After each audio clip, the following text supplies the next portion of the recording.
नमस्कार दोस्तों, आज फिर मैं एक बार आपके लिए गौतम बुद्ध की कहानी लाया हूं। दोस्तों, आज हम आपको बताएंगे कि अच्छा समय आने पर ऐसे कौन से संकेत हैं जिससे हमें पता चलता है कि हमारा अच्छा समय आ गया है। तो दोस्तों, आप इस कहानी को अंत तक सुनिएगा, इससे आपको पता चलेगा कि अच्छा समय का आता है। तो चलिए दोस्तों, कहानी को शुरू करते हैं। बहुत समय पहले की बात है।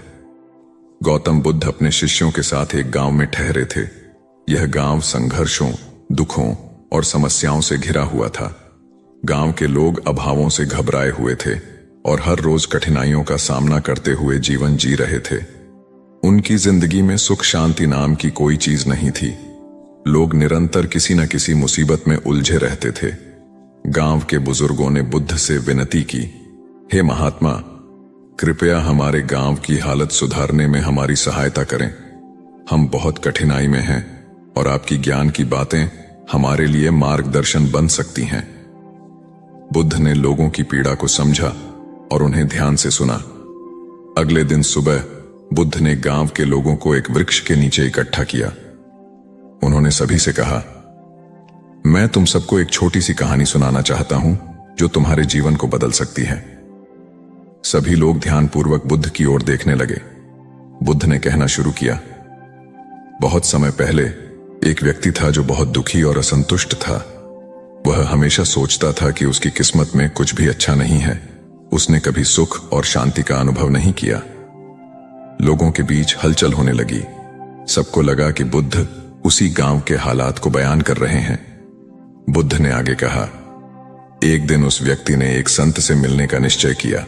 संत ने उसकी बातें सुनी और मुस्कुराते हुए कहा, मैं तुम्हें अच्छे समय की प्रतीक्षा का एक संकेत दूंगा जिसे तुम पहचानना सीखोगे। संत ने उसे एक बीज दिया और कहा, इस बीज को कहीं लगाकर हर रोज ध्यान से देखना। जब इसे देखोगे तो तुम्हें अपने भीतर कुछ संकेत मिलेंगे। वह व्यक्ति थोड़ा उलझा, परंतु संत पर विश्वास करते हुए उसने उस बीज को अपने आंगन में बो दिया। हर दिन वह बीज की ओर देखता, लेकिन उसे कोई बदलाव नजर नहीं आता। धीरे धीरे उसे थोड़ा हताशा होने लगी। वह सोचने लगा, क्या यह बीज कभी अंकुरित होगा? क्या मैं कभी अपने जीवन में बदलाव देख पाऊंगा? कुछ दिनों के बाद उस बीज से एक छोटी सी कौंपल फूट निकली। उसे देखकर व्यक्ति को थोड़ा आशा हुई। उसने रोज उस पौधे को देखा, उसे पानी दिया और देखभाल की। कुछ दिनों के बाद पौधा बड़ा होने लगा और उसकी हरी हरी पत्तियां निकल आईं। उस व्यक्ति को ऐसा लगा जैसे उसके जीवन में भी आशा की नई किरण फूट रही हो। बुद्ध ने कहा, उस पौधे का बढ़ना उस व्यक्ति के लिए एक संकेत था। उसे लगने लगा कि जिस प्रकार यह बीज अंकुरित हुआ और पौधा बन गया, उसी प्रकार उसका जीवन भी धीरे धीरे बदल रहा है। गांव के लोग ध्यानपूर्वक सुन रहे थे और उनकी आंखों में आशा की चमक दिखने लगी थी। बुद्ध ने आगे कहा, अच्छे समय के संकेत हम सभी के जीवन में होते हैं। जब हमें विश्वास होता है, धैर्य रखते हैं और अपने कर्म में लगे रहते हैं, तब समय हमें अपने संकेत देना शुरू कर देता है। गांव के एक युवक ने पूछा, हे भगवान, लेकिन हम कैसे जान सकते हैं कि हमारे जीवन में अच्छे समय के संकेत कब आएंगे? बुद्ध मुस्कुराए और बोले, जैसे उस बीज से पौधा उगा, वैसे ही जीवन में भी अच्छे समय के संकेत छोटे छोटे बदलावों से आते हैं। जब तुम किसी कठिन परिस्थिति का सामना करते हो और धीरे धीरे समाधान मिलना शुरू होता है, तब समझो कि अच्छे समय के संकेत आ रहे हैं। जब तुम्हारे मन में शांति और संतोष की भावना आने लगे, तब जानो कि अच्छे समय का आगमन हो रहा है। और सबसे बड़ा संकेत यह होता है कि तुम स्वयं को और दूसरों को खुश और शांत महसूस कराने लगते हो। गांव के लोगों को यह समझ आ गया कि वे अपने जीवन में अच्छे समय की प्रतीक्षा तभी कर सकते हैं जब वे धैर्य पूर्वक कर्म करते रहें और अपने अंदर सकारात्मकता को बनाए रखें। गांव में एक नया जोश भर गया और लोग अपनी अपनी जिंदगी में धैर्य और आशा के साथ चलने लगे। गौतम बुद्ध ने गांव के लोगों को आशीर्वाद दिया और कहा, हमेशा याद रखना, अच्छे समय के संकेत तभी प्रकट होते हैं जब हम खुद पर और अपनी मेहनत पर विश्वास बनाए रखते हैं। जीवन में सब कुछ धीरे धीरे और समय के साथ ही बदलता है, इसलिए धैर्य रखो और प्रतीक्षा करते रहो। बुद्ध की यह कहानी गांव के लोगों के दिल में उतर गई। उन्होंने सीखा कि अच्छे समय की प्रतीक्षा में हर दिन थोड़ा थोड़ा प्रयास करना ही उन्हें उनके लक्ष्य की ओर ले जा सकता है। यही एक व्यक्ति की यात्रा है, धैर्य, कर्म और विश्वास से अच्छे समय की प्रतीक्षा करना और संकेतों को पहचानना। चलिए दोस्तों, अब हम आपको एक और कहानी बताते हैं जिसमें गौतम बुद्ध ने बताया है कि कैसे आप अपना अच्छा समय ला सकते हैं और अपने बुरे समय को खत्म कर सकते हैं। गौतम बुद्ध ने बताया। गौतम बुद्ध को कैसे मिला ज्ञान। राजा के यहाँ बुद्ध का जन्म हुआ। पिता ने ज्योतिषियों को बुलवाकर भविष्य पूछा। उन्होंने कहा या तो यह सम्राट होगा और या तो यह साधु होगा। एक तरह से देखा जाए तो सच्चा सम्राट भीतर से ही साधु होता है। जब ज्योतिषियों की भविष्यवाणी राजा ने सुनी तो वे घबरा गए कि मेरा बेटा साधु हो जाए, ऐसा ठीक नहीं होगा। राजा ने पूछा कोई उपाय बताएं, क्योंकि मैं चाहता हूँ कि राजा का पुत्र राजा ही बने। ज्योतिषियों ने कहा कि इसका लालन पालन व पूरा जीवन बड़ी सावधानी में बिताना होगा, अर्थात आपका पुत्र सिद्धार्थ कभी किसी बूढ़े व्यक्ति को ना देखे, कभी किसी बीमार व्यक्ति को ना देखे और कभी किसी मरे हुए व्यक्ति को ना देखे। जब तक ऐसा होगा तब तक वे राजा ही बने रहेंगे। अगर ऐसा नहीं हुआ तो वे साधु बन जाएंगे। राजा शुद्धोधन ने अपने पुत्र सिद्धार्थ के लिए बढ़िया से बढ़िया, बड़े से बड़े महल, अच्छे से अच्छा भोजन, दास दासियां और खाने पीने के सामान आदि वस्तुओं के ढेर लगा दिए। पिता ने पुत्र को सुख सुविधाओं में इतना उलझा दिया कि उसे बाहर का संसार याद ही नहीं आया। शुद्धोधन ने समझ लिया कि अब वे इतने सुखों के आगे साधु बनने का प्रश्न ही उपस्थित नहीं होता। वे निश्चिंत हो गए।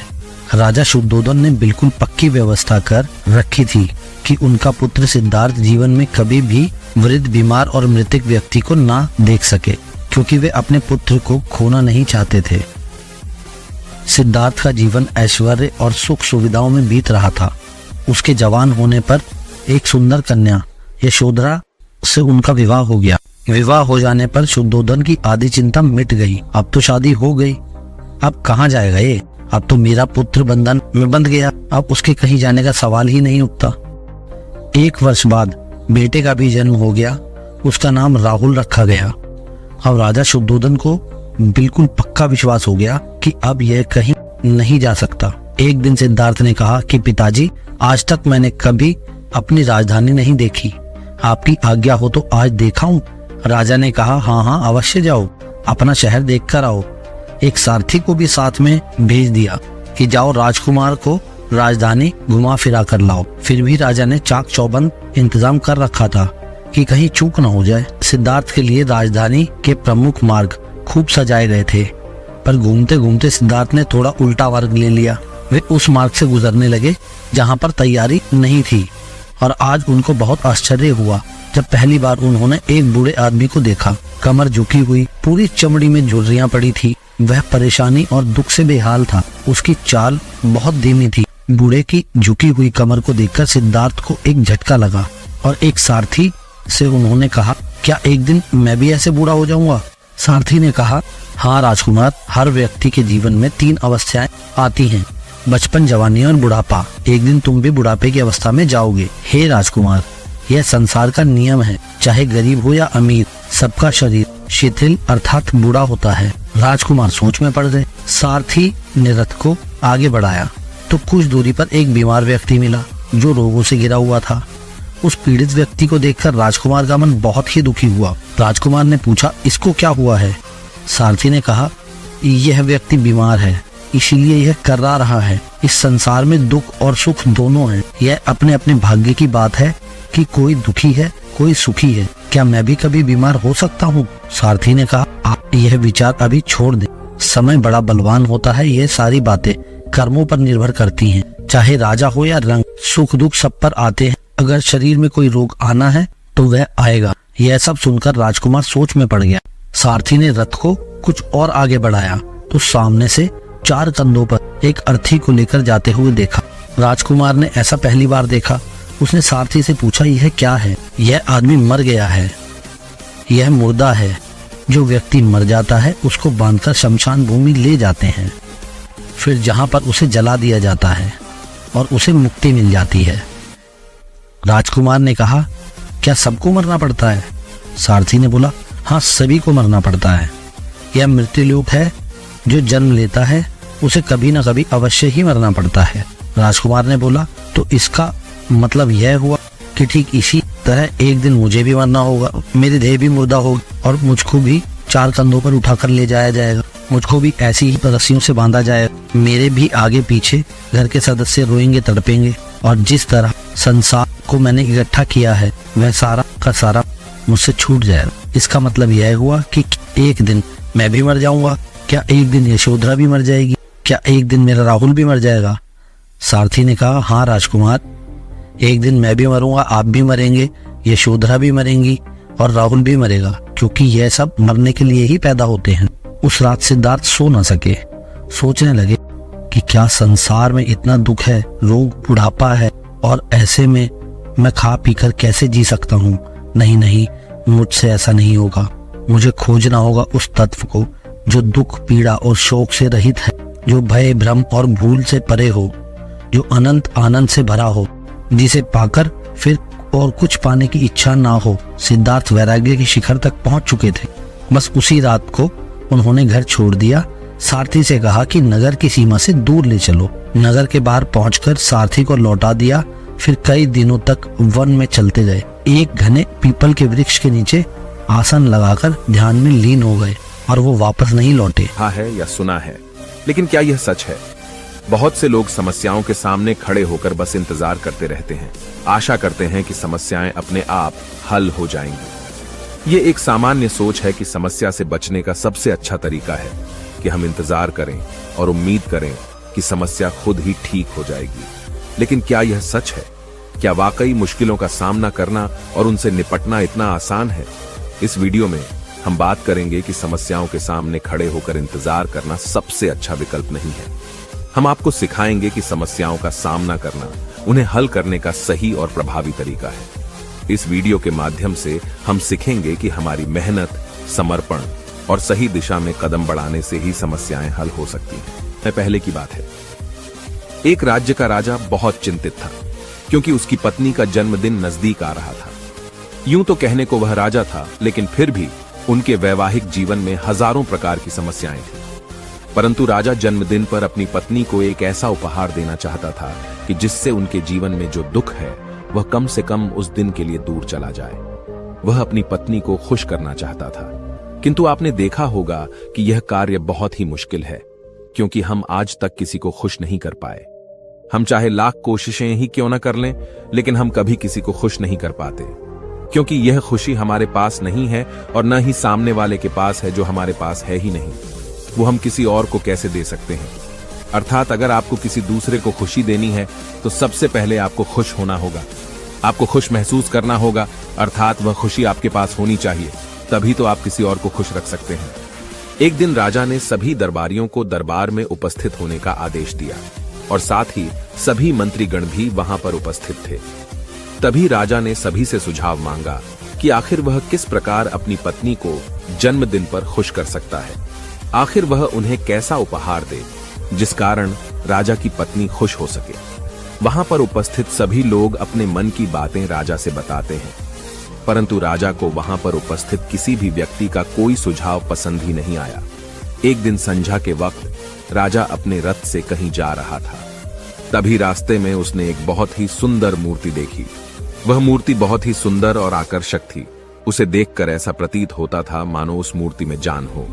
उस मूर्ति को देखकर राजा बहुत प्रसन्न हुआ और वह तुरंत ही मूर्तिकार के पास पहुंचा और राजा उस मूर्तिकार से कहता है, तुम तो बहुत बड़े कलाकार हो, तुम्हारी मूर्तियों में चांद नजर आती है, ऐसा प्रतीत होता है कि तुम्हारी मूर्तियां जीवित हैं।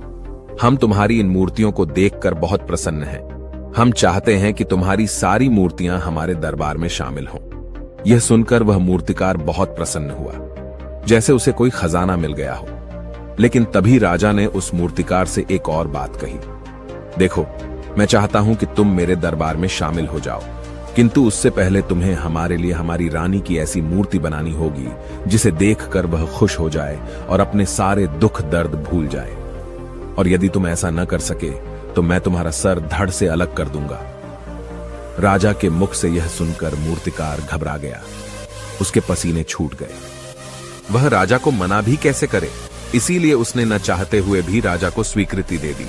राजा उस मूर्तिकार की बात सुनकर बहुत प्रसन्न हुआ और वो वापस महल लौट गया। लेकिन उधर दूसरी तरफ जो मूर्तिकार अब तक बहुत प्रसन्न था, जो अपने मन से मूर्तियां बनाया करता था, जो हमेशा खुश रहता था, अब वह दुखी हो गया था। वह गहरे दुख में चला गया था। वह डर के कारण रानी की मूर्तियां बनाना शुरू करता है।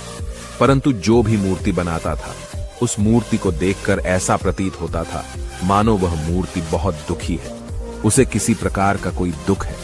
एक के बाद एक उसने कई सारी मूर्तियां बना डाली, परंतु कोई भी मूर्ति ऐसी नहीं थी जिसे देखकर कोई भी खुश हो सके, जिसे देखकर यह प्रतीत हो कि मानो उस मूर्ति में जान है और वह मूर्ति देखकर कोई भी अपना दुख भूल जाए।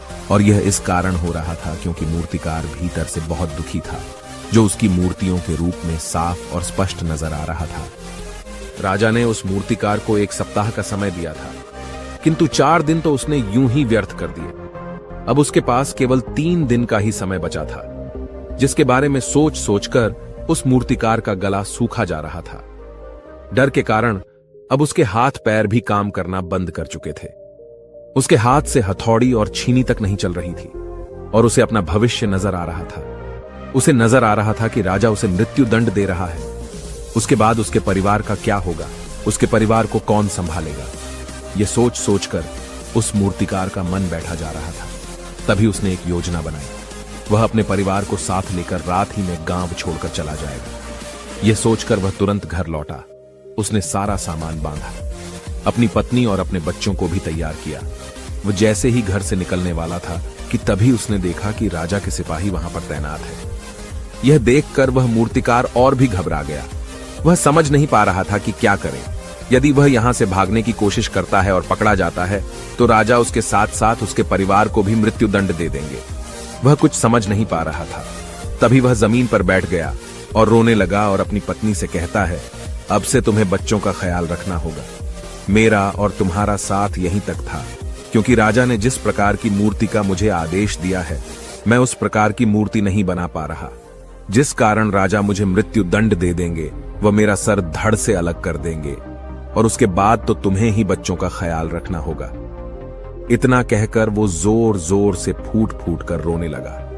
देखते ही देखते रात बीत गई और अगले दिन सुबह सुबह उस मूर्तिकार के दरवाजे पर एक गुरु भिक्षा मांगने आए। मूर्तिकार ने उन्हें भिक्षा लाकर दी तो मूर्तिकार बहुत परेशान लग रहा था, जिसे देखकर गुरुवर उस मूर्तिकार से कहते हैं, बेटा, हमारे जीवन में दुख और सुख तो आते ही रहते हैं। हमारे जीवन में दुख और समस्याएं तो होती ही हैं, किंतु इन सभी दुख और समस्याओं का समाधान और निवारण भी होता है, परंतु हम केवल दुख और समस्याएं ही देखते हैं। उन दुख और समस्याओं के छिपे निवारण और समाधान को हम कभी नहीं देख पाते। यदि तुम ध्यान से देखोगे तो हर समस्या का समाधान है और हर दुख का निवारण भी है। मैं यह अच्छी तरह जानता हूं कि तुम यहां से अपनी पत्नी और बच्चों को लेकर भाग जाना चाहते थे, किंतु ऐसा हो नहीं सका। उस मूर्तिकार ने जब गुरु के मुख से यह बातें सुनी तो वह उनके चरणों में जा गिरा और हाथ जोड़कर उन गुरुवर से कहता है, हे गुरुवर, आप ही बताइए मैं क्या करूं। राजा ने मुझे मूर्ति बनाने का आदेश दिया है, किंतु मैं चाहकर भी मूर्ति नहीं बना पा रहा, और यदि मैंने मूर्ति नहीं बनाई तो राजा मुझे मृत्यु दंड दे देंगे और उसके बाद मेरे परिवार का क्या होगा, उनका ख्याल कौन रखेगा। तभी गुरुवर उस मूर्तिकार से कहते हैं, बेटा, आंख बंद कर लेने से कुछ नहीं होने वाला, क्योंकि दुख और समस्याएं तो वहीं की वहीं खड़ी रहती हैं। ध्यान देने और कर्म करने से सब कुछ बदल जाता है। यदि तुम केवल आंखें बंद करके यह सोचोगे कि तुम्हारी समस्याएं चली जाएंगी तो ऐसा कभी नहीं होगा। इतना कहकर उन गुरुवर ने उस मूर्तिकार के कानों में कुछ कहा और उसके बाद वह वहां से चले गए। उन गुरु के वहां से चले जाने के बाद वह मूर्तिकार महल गया, जिसे देखकर राजा उस मूर्तिकार से कहता है, लगता है तुमने समय से पहले ही एक अद्भुत मूर्ति तैयार कर ली है। बताओ वो मूर्ति कहां है, मैं भी उसे देखना चाहता हूं। इस पर मूर्तिकार जवाब देते हुए कहता है, महाराज, अभी तक मैंने मूर्ति तैयार नहीं की है, परंतु आपके दिए हुए समय पर मैं अवश्य ही वह अद्भुत मूर्ति तैयार कर लूंगा। लेकिन उससे पहले मेरा एक बार महारानी से मिलना बहुत आवश्यक है, अन्यथा वह अद्भुत मूर्ति तैयार नहीं हो पाएगी। राजा ने उस मूर्तिकार की सारी बातें ध्यानपूर्वक सुनी और उसके बाद राजा ने मूर्तिकार को महारानी से मिलवाया।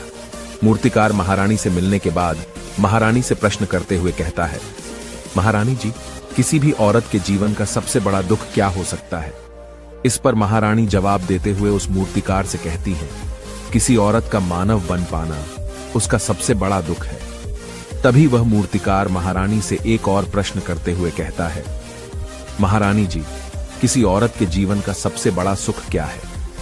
महारानी उस मूर्तिकार के इस प्रश्न का जवाब देते हुए कहती है, किसी भी औरत के जीवन का सबसे बड़ा सुख उसके पति और उसके बच्चों का उसके पास होना है। महारानी के मुख से अपने प्रश्नों का जवाब जानकर मूर्तिकार बहुत प्रसन्न हुआ और उनसे आज्ञा लेकर वह वापस अपने घर लौट आया और अब से वह दिन रात उस मूर्ति पर काम करने लगा। देखते ही देखते पूरे 3 दिन पूरे हो गए। आखिरकार रानी के जन्मदिवस वाले दिन वह मूर्तिकार उस मूर्ति को लेकर राजमहल पहुंचता है। लेकिन अब राजा के मन में यह बेचैनी थी कि पता नहीं उस मूर्तिकार ने आखिर कैसी मूर्ति बनाई होगी, पता नहीं वह मूर्ति महारानी को पसंद आएगी भी या नहीं। इस प्रकार के कई प्रश्न राजा के मन में चल रहे थे। राजा के मन की बेचैनी लगातार बढ़ती ही जा रही थी।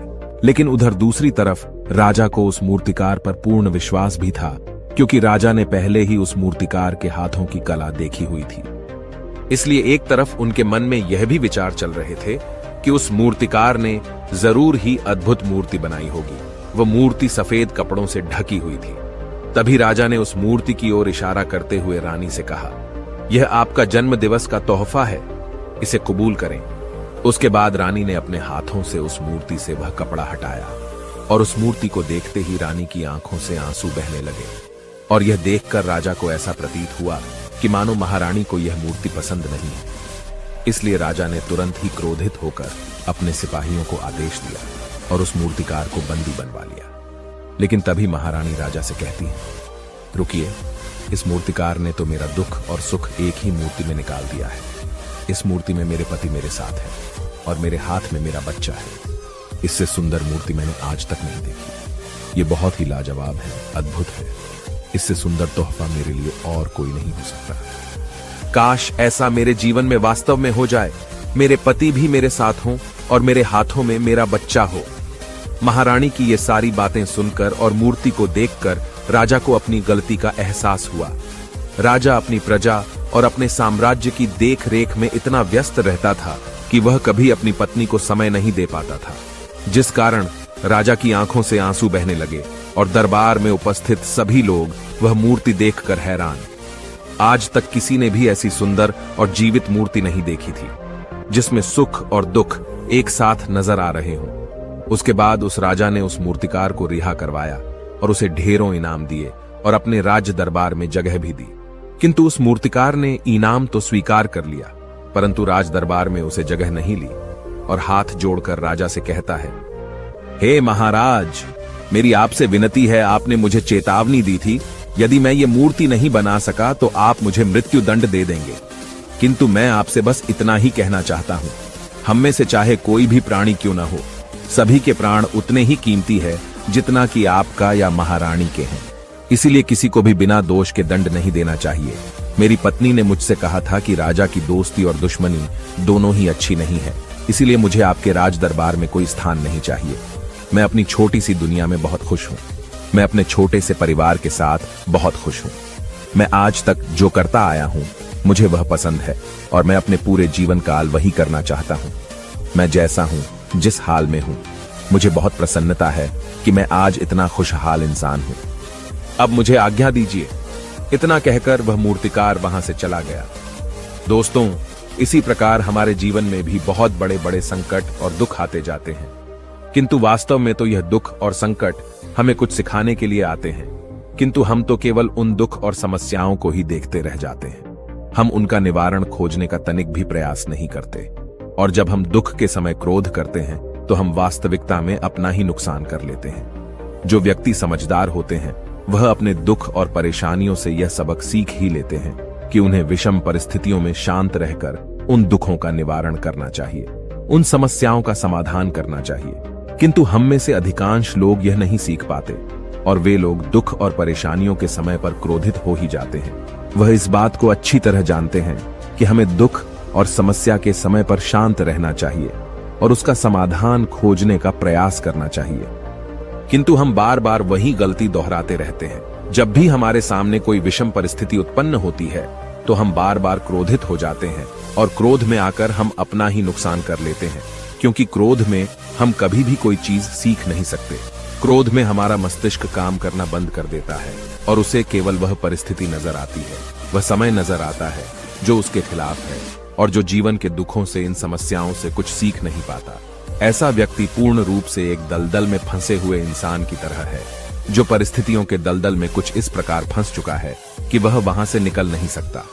फिर वह चाहे कितना भी हाथ पैर क्यों न मार ले, और जितना हाथ पैर मारेगा वह उतना ही उस दलदल में फंसता चला जाएगा। जबकि आपको हाथ पैर न मारकर बल्कि शांत रहकर अपने मस्तिष्क का प्रयोग करना चाहिए और यह सोचना चाहिए कि इस दुख, इस समस्या और इस विषम परिस्थिति का समाधान क्या हो सकता है। किंतु आप तो अपने आप को पहले से ही दलदल में डाल चुके हैं और ऐसी स्थिति में आप बाहर निकलने के बारे में न सोचकर लगातार और हाथ पैर मारकर आप अपने आप को उस दलदल में और भी नीचे डुबाते जा रहे। तो ऐसी परिस्थिति में आप भला उस समस्या, उस परिस्थिति का सामना कैसे करेंगे, वहां से बाहर कैसे निकलेंगे? और वहीं पर जो व्यक्ति थोड़े भी जागृत है, जो दुख और समस्याओं का निवारण और समाधान खोजने में वास्तव में अपना समय लगाते हैं, वह यह जानते हैं कि निवारण और समाधान एक हीरे की तरह है, वह हीरे की खान की तरह है। जिस प्रकार एक हीरे को ढूंढा जाता है, फिर उसे तराशा जाता है, जिसके बाद उस हीरे की कीमत बहुमूल्य हो जाती है, ठीक वैसे ही दुख और समस्या में समाधान और निवारण खोजने की आवश्यकता होती है और वह हमें खोजने भी चाहिए। और जब आपको मिल जाते हैं तब आपको एक ऐसी संपदा मिलती है, एक ऐसी समझ, एक ऐसा विश्वास, एक ऐसी शक्ति मिलती है कि उसके बाद आपके सामने जब भी कोई समस्या या कोई परेशानी आती है तो आप अकेले नहीं होते, बल्कि आप यह समझ जाते हैं कि वह विषम परिस्थिति आपको कुछ सिखाने आई है और आप उसका डटकर सामना करते हैं। उससे वह सारी चीजें सीखते हैं जो वह आपको सिखाना चाहती है और उसके बाद आप और भी मजबूत होते चले जाते हैं। आपका विश्वास और भी बढ़ता चला जाता है, आप और भी शक्तिवान और बलवान होते चले जाते हैं। इसीलिए महात्मा बुद्ध कहते हैं कि यदि दुख है तो उसका निवारण भी है, यदि समस्या है तो उसका समाधान भी है। इसीलिए केवल दुख में उलझे मत रहिए, बल्कि उस दुख का निवारण कीजिए और यही आपको करना चाहिए। केवल हाथ पर हाथ धरे बैठे रहने से या फिर यूं ही समय को व्यर्थ गंवाने से आपको कभी भी उसका निवारण नहीं मिलेगा, बल्कि जितना आप उस दुख और समस्या से अपनी जान छुड़ाकर भागने की कोशिश करेंगे, उतनी ही तीव्रता से आपके पीछे भागेगी। और जैसे जैसे समय बीतता जाएगा वह दुख और समस्या और भी विकराल रूप ले लेगी और तब उसका सामना करना और भी मुश्किल हो जाएगा। इसलिए यदि कोई दुख और समस्या अभी आपके सामने है तो उसे लड़िए, डटकर सामना कीजिए, उससे सीखिए और निवारण कीजिए।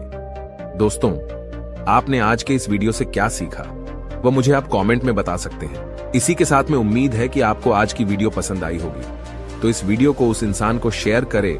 दुनिया में अगर सबको पीछे छोड़कर आगे जाना है तो अकेले रहकर अपना काम अच्छाई और खुशी से करते रहे।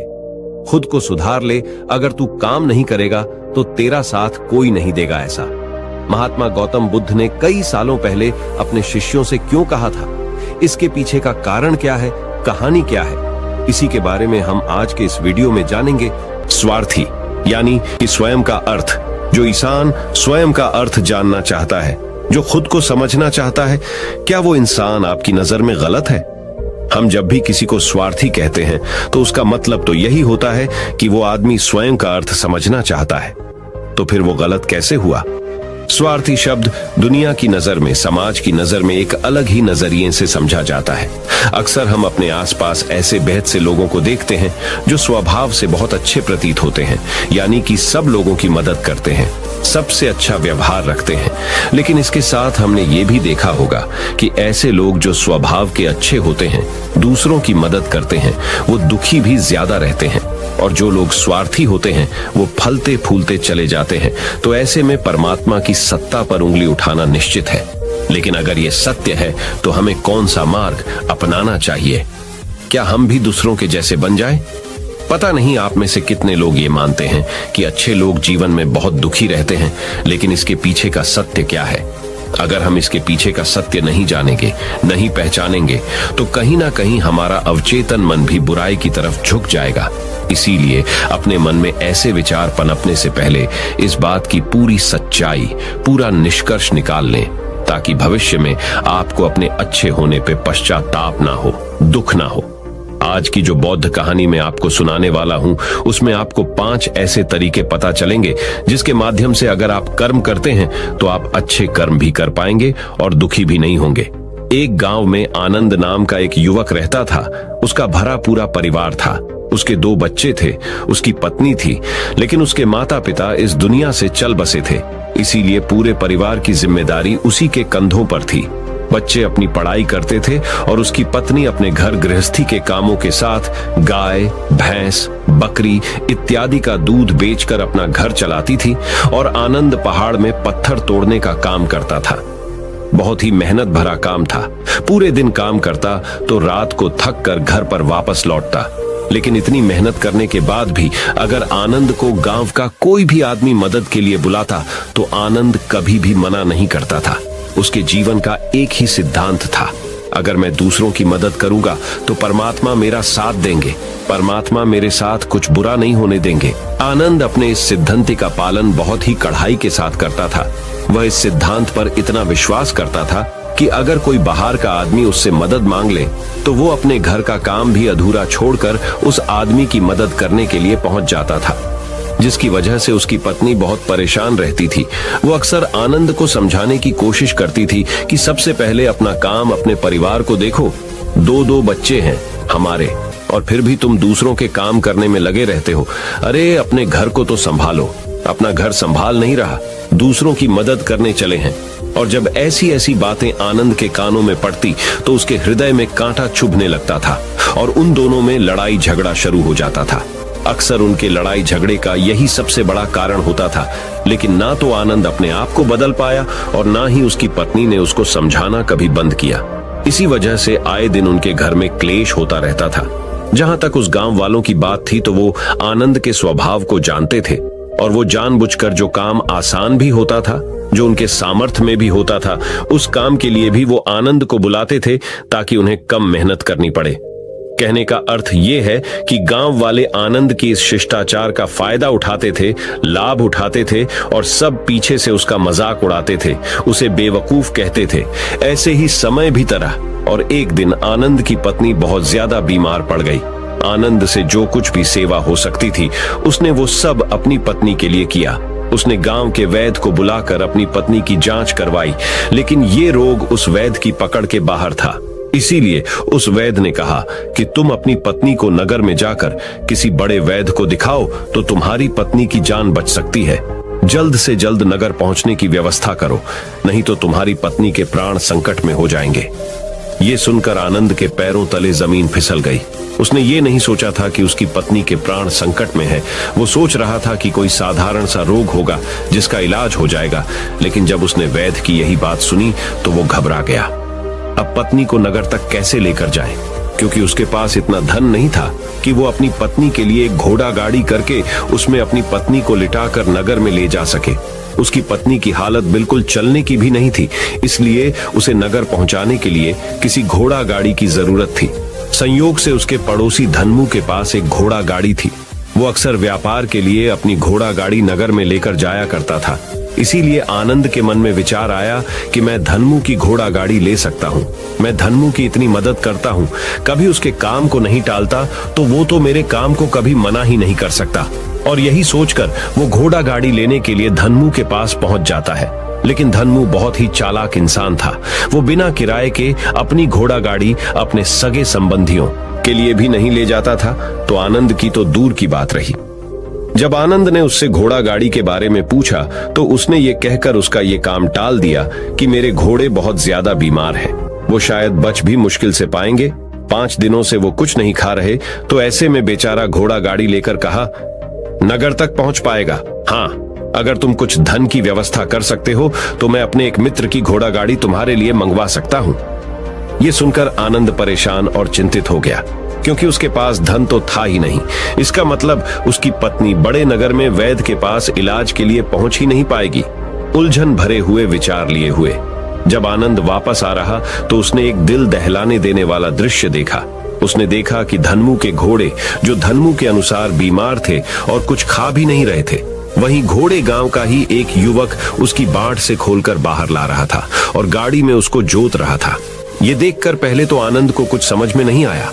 उसके बाद जब आनंद ने उस युवक से पूछा तो उसने बताया कि धन्मू ने ये घोड़ा गाड़ी उसे किराए पर दी है। ये सुनकर आनंद का दिल टूट गया। उसने कभी सपने में भी नहीं सोचा था कि उसका सबसे अच्छा मित्र धन्मू उसके साथ ऐसा कर सकता है। हालांकि ये इस बात पर दुखी होने का वक्त नहीं था, इसीलिए आनंद वहां से जल्दी से लौट जाता है और गांव के ही एक सेठ के पास जाकर कुछ धन उधार लेकर धन्मू को दे देता है। धनु अपने मित्र की घोड़ा गाड़ी मंगवा देता है, जिसके बाद वो अपनी पत्नी को वैद्य के पास नगर में ले जाता है। जब उसकी पत्नी का इलाज चल रहा था तो आनंद यही सोच रहा था कि एक वो दिन था जब धन्मू की बेटी बीमार हो गई थी और धन्मू यहाँ पर नहीं था, तो मैं पूरी रात वैद्य जी के पास उसके लिए बैठा रहा था। उसकी देख रेख की थी, उसकी सेवा की थी। इतने दिनों तक धन्मू नहीं आया था, तब मैं ही उसके परिवार की देख रेख किया करता था।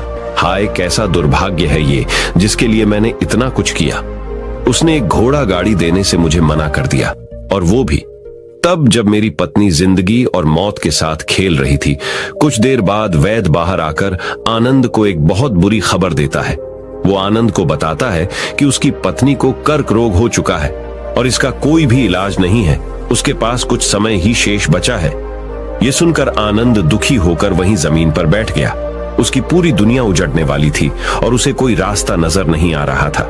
कुछ समय बाद उसकी पत्नी चल बसी और अब दोनों बच्चों की जिम्मेदारी उसके कंधों पर आ गई थी। लेकिन यहाँ पर आनंद के सारे सिद्धांत टूट चुके थे, उसके सारे भरम खत्म हो चुके थे।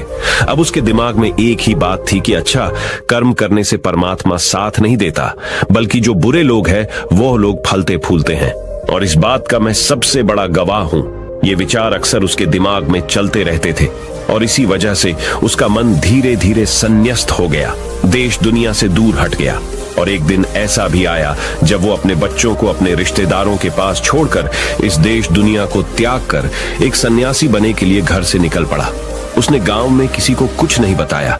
किसी को नहीं पता था कि आनंद अचानक कहां गायब हो गया। सन्यास की दीक्षा लेने के लिए वो एक बौद्ध भिक्षु के पास पहुंचता है। बौद्ध भिक्षु उस समय ध्यान में बैठे हुए थे। ध्यान से बाहर आने के बाद वो बड़े ध्यान से आनंद के चेहरे को देखते हैं और उससे सन्यासी बनने का कारण पूछते हैं। इस पर आनंद उन्हें अपनी पूरी आप बीती सुना देता है और कहता है कि हे महात्मा, इस दुनिया से मुझे कुछ भी हासिल नहीं हुआ। मेरा मन इस दुनिया से विरक्त हो चुका है। जब अपने दोस्तों ने ही मेरा साथ नहीं दिया तो इस दुनिया में रहने का क्या मतलब, और इसी वजह से मैं सन्यासी बनना चाहता हूँ। ये सुनने के बाद बौद्ध भिक्षु ने उपदेश देना शुरू किया।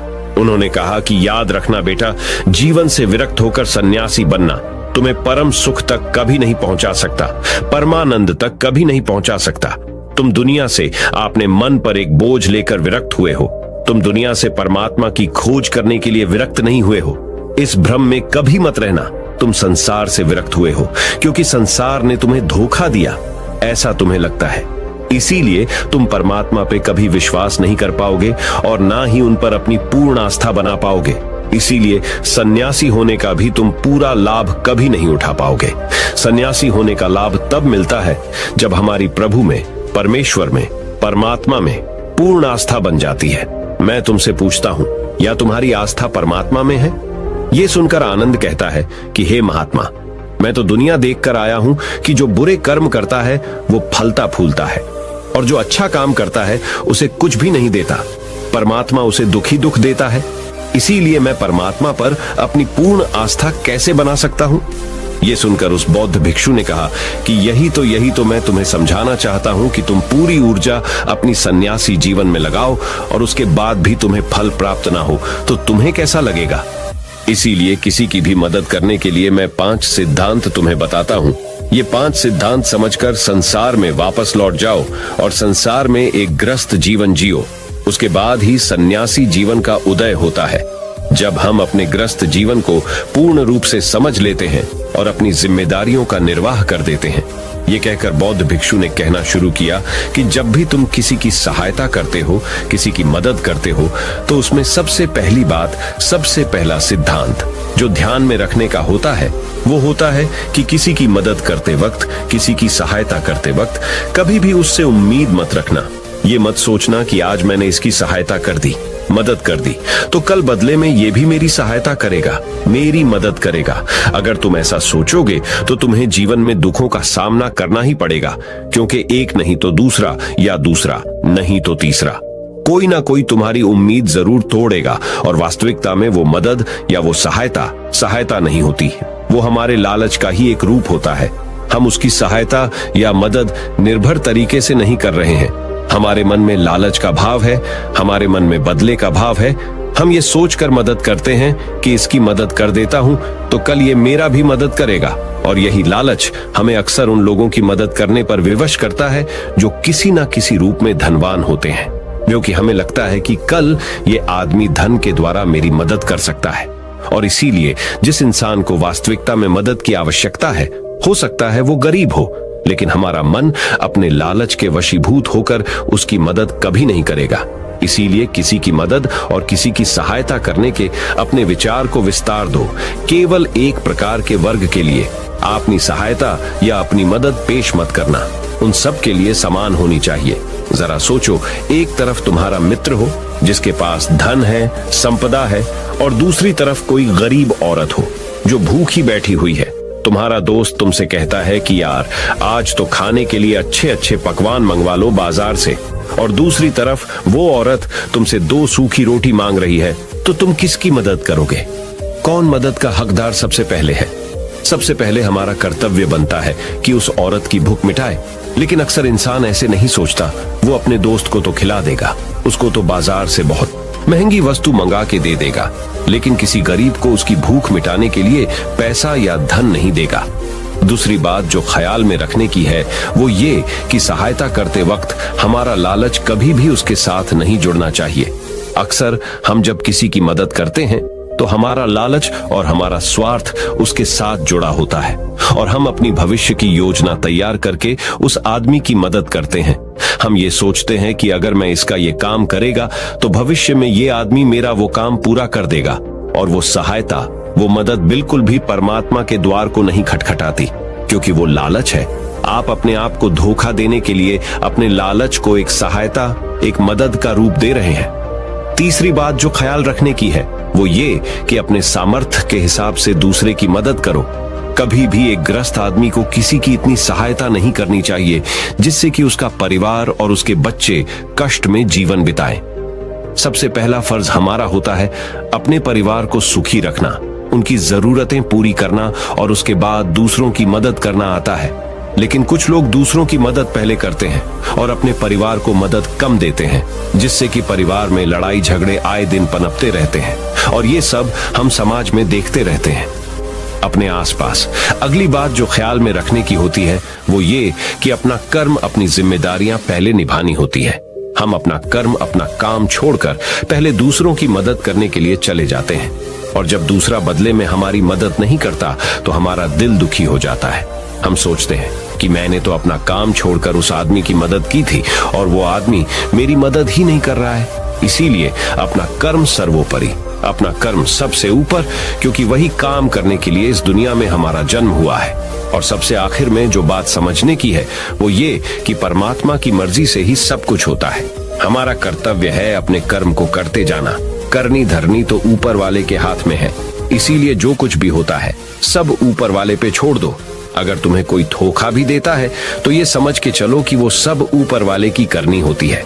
आप ये मान के चलो कि मैं करता नहीं हूँ, मैं तो एक माध्यम हूँ, करवाने वाला तो वो है, उसके सामने किसकी मर्जी चली।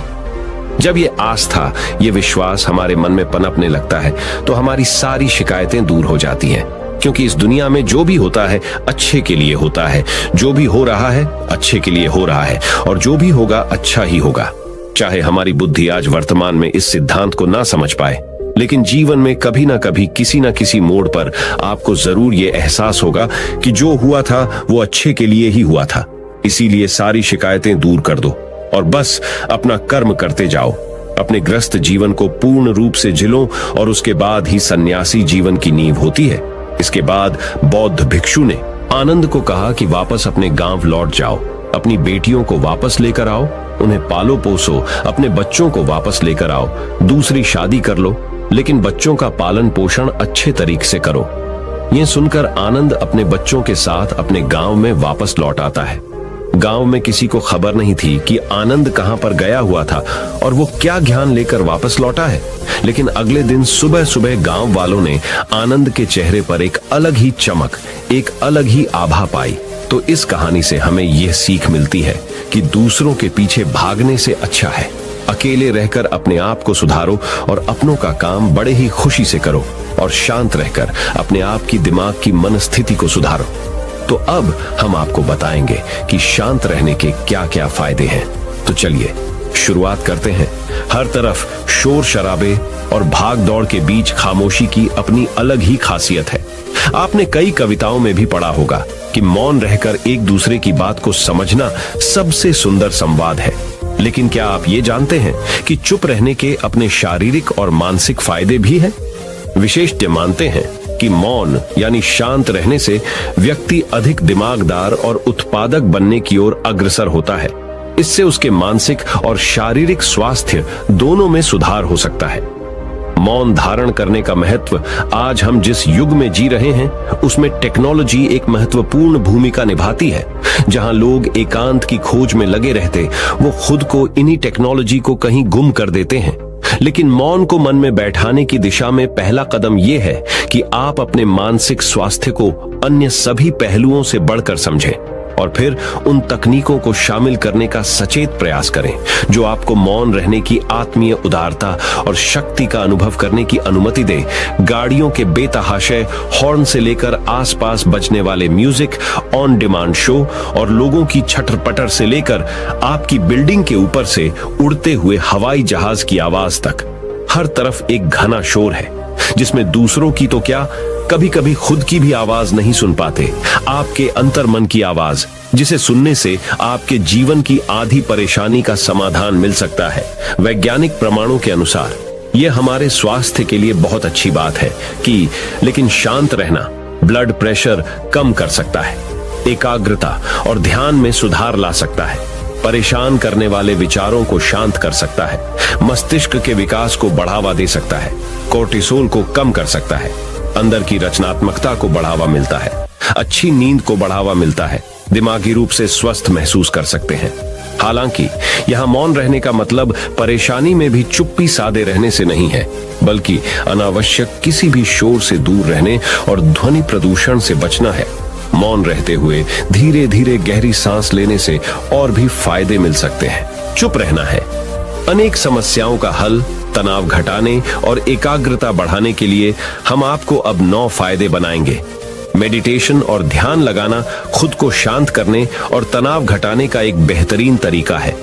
आपने ध्यान दिया होगा कि हर धर्म और संस्कृति में शांत और मौन रहने को महत्व दिया गया है। चाहे आप इसे धार्मिक नाम दें या जीने का एक तरीका माने, लेकिन दिन भर में कुछ समय तक शांत रहना आपके स्वास्थ्य के लिए बहुत फायदेमंद साबित होता है। कई साइकोलॉजिस्ट भी कॉन्फिडेंस बढ़ाने, कंसंट्रेशन बढ़ाने, मन की शांति और पॉजिटिव थिंकिंग के लिए कुछ मिनट मौन धारण करने की सलाह देते हैं। जब हम कुछ समय मौन या चुप रहते हैं तो हमें खुद से बात करने का मौका मिलता है। हम चिंतन मनन करते हैं जिससे हमारा मन शांत होता है, दिमाग रिलैक्स रहता है और हमारा दिमाग नई ऊर्जा और विचारों से भरता है। चलिए आपको बताते हैं चुप या मौन रहने के 9 फायदे। पहला फायदा, दिमाग बेहतर काम करता है। एक रिसर्च के मुताबिक अगर हम दिन भर में कुछ मिनट शांत रहते हैं तो हमारा दिमाग रिचार्ज होता है और बेहतर काम करता है। इसके लिए दिन भर में सिर्फ 3 मिनट चुप रहने से शुरुआत करें। ऐसा करने से आप देखेंगे कि आपका दिमाग ठंडा तो रहता ही है, आपके व्यक्तिगत रिश्तों में भी सुधार होता है। दूसरा फायदा, तनाव वाले हार्मोन नियंत्रित होते हैं।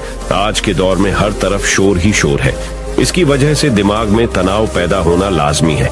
ऐसे में अगर आप हर रोज कुछ देर मौन रहने की प्रैक्टिस करते हैं तो इससे आपके तनाव पैदा करने वाले हार्मोन के लेवल में कमी आती है। इससे आपका दिमाग शांत होता है, गुस्सा नियंत्रित रहता है और तनाव बढ़ाने वाले हार्मोन्स का लेवल घटता है। तीसरा फायदा, ब्रेन सेल्स बनती है। अक्सर तनाव, स्ट्रेस, एंजाइटी और लगातार बोलते रहने और शोर शराबे के चलते हमारे दिमाग की कोशिकाएं मरने लगती हैं। ऐसे में कुछ देर मौन रहने से हमारे दिमाग की सेल्स दोबारा बनती है और उनका पुनः निर्माण हमारे दिमाग की शक्ति बढ़ाता है।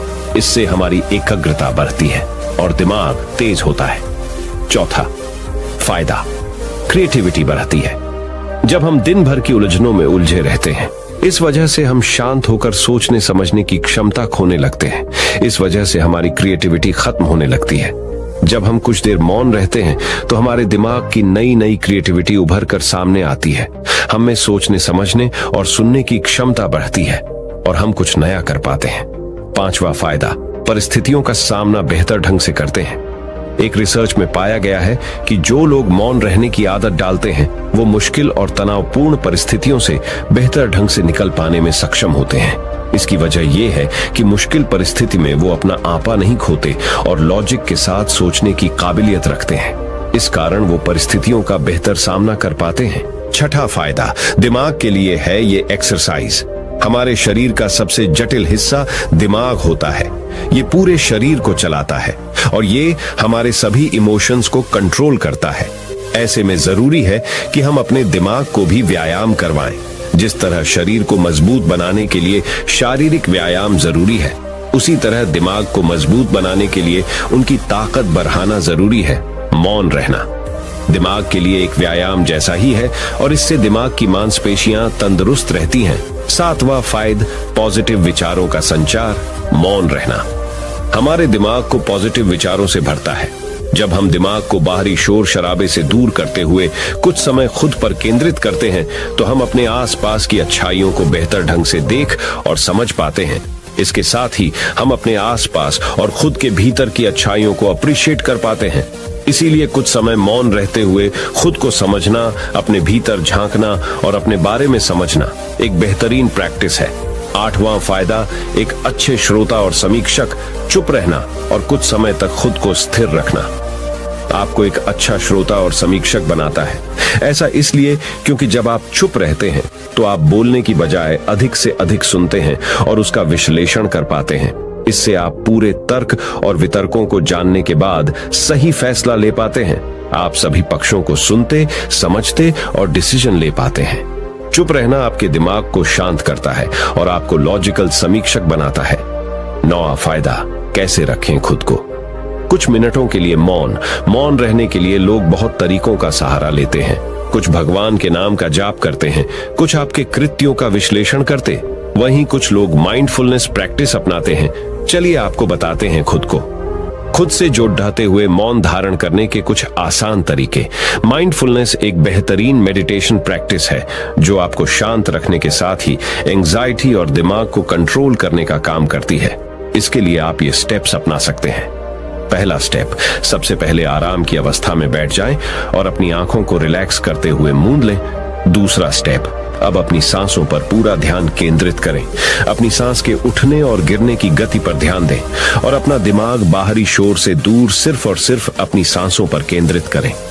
तीसरा स्टेप, अपनी सांसों पर ध्यान देना आपके पूरे शरीर को शांत करता है, दिमाग में रक्त संचार बढ़ाता है और तनाव दूर करने में मददगार होता है। चौथा स्टेप, खुद को शांत करते हुए अपने पूरे शरीर को अंदर ही अंदर स्कैन करना भी फायदेमंद साबित होता है। इससे आपको अपने शरीर के बारे में बेहतर समझ में आता है। इससे आपके दिमाग और शरीर के बीच में बेहतर संबंध स्थापित होता है। हम उम्मीद करते हैं कि ये जानकारी आपके काम आएगी। तो चलिए जानते हैं हमारे शब्दों में कितनी ताकत होती है एक कहानी के माध्यम से। तो चलिए उस कहानी की शुरुआत करते हैं। जो लोग बुद्धिमान हैं वह ये जानते हैं कि शब्द हथियार की तरह होते हैं जिनसे किसी को भी बचाया जा सकता है या किसी को भी मारा जा सकता है। अब आप सोच रहे होंगे कि शब्दों से किसी को मारा कैसे जा सकता है। तो जरा सोचिए, ज्यादातर आत्महत्याओं के पीछे किसका कारण होता है? किसी के पति ने कुछ कहा, किसी के पिता ने कुछ कहा और उन लोगों ने आत्महत्या कर ली। ये आत्महत्या किसके कारण हुई? वो पीड़ित के मन को इतना दुखी कर गए कि उसके मन से वो दुख सहना और ज्यादा बर्दाश्त करना नामुमकिन हो गया और इसी वजह से उन्होंने आत्महत्या कर ली। ऐसे ही आपके शब्द किसी को नया जीवन प्रदान कर सकते हैं। जब कोई आदमी उदास होता है या दुखी होता है तो आपके शब्द उसमें एक नया जोश, एक नया उत्साह भर सकते हैं और एक हारा हुआ आदमी अपने जीवन में एक नई शुरुआत कर सकता है, सिर्फ शब्दों के माध्यम से, हमारी वाणी के माध्यम से।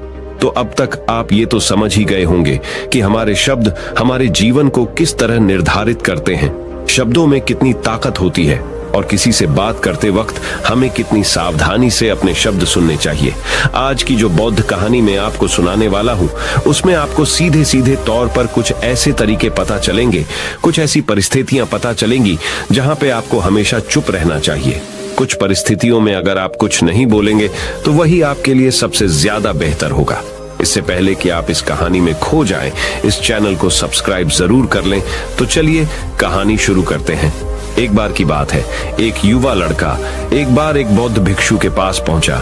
वो काफी परेशान लग रहा था और उसने बौद्ध भिक्षु से जाकर पूछा कि हे महात्मा, मैं अपने आप से परेशान हूँ, अपने आप से दुखी हूँ। बाहरी रूप से मुझे कोई दुख नहीं है, मैं धन धान्य संपन्न हूँ, मुझे कोई शारीरिक रोग भी नहीं है, लेकिन मैं खुद से परेशान रहता हूँ, अपने मन से परेशान रहता हूँ।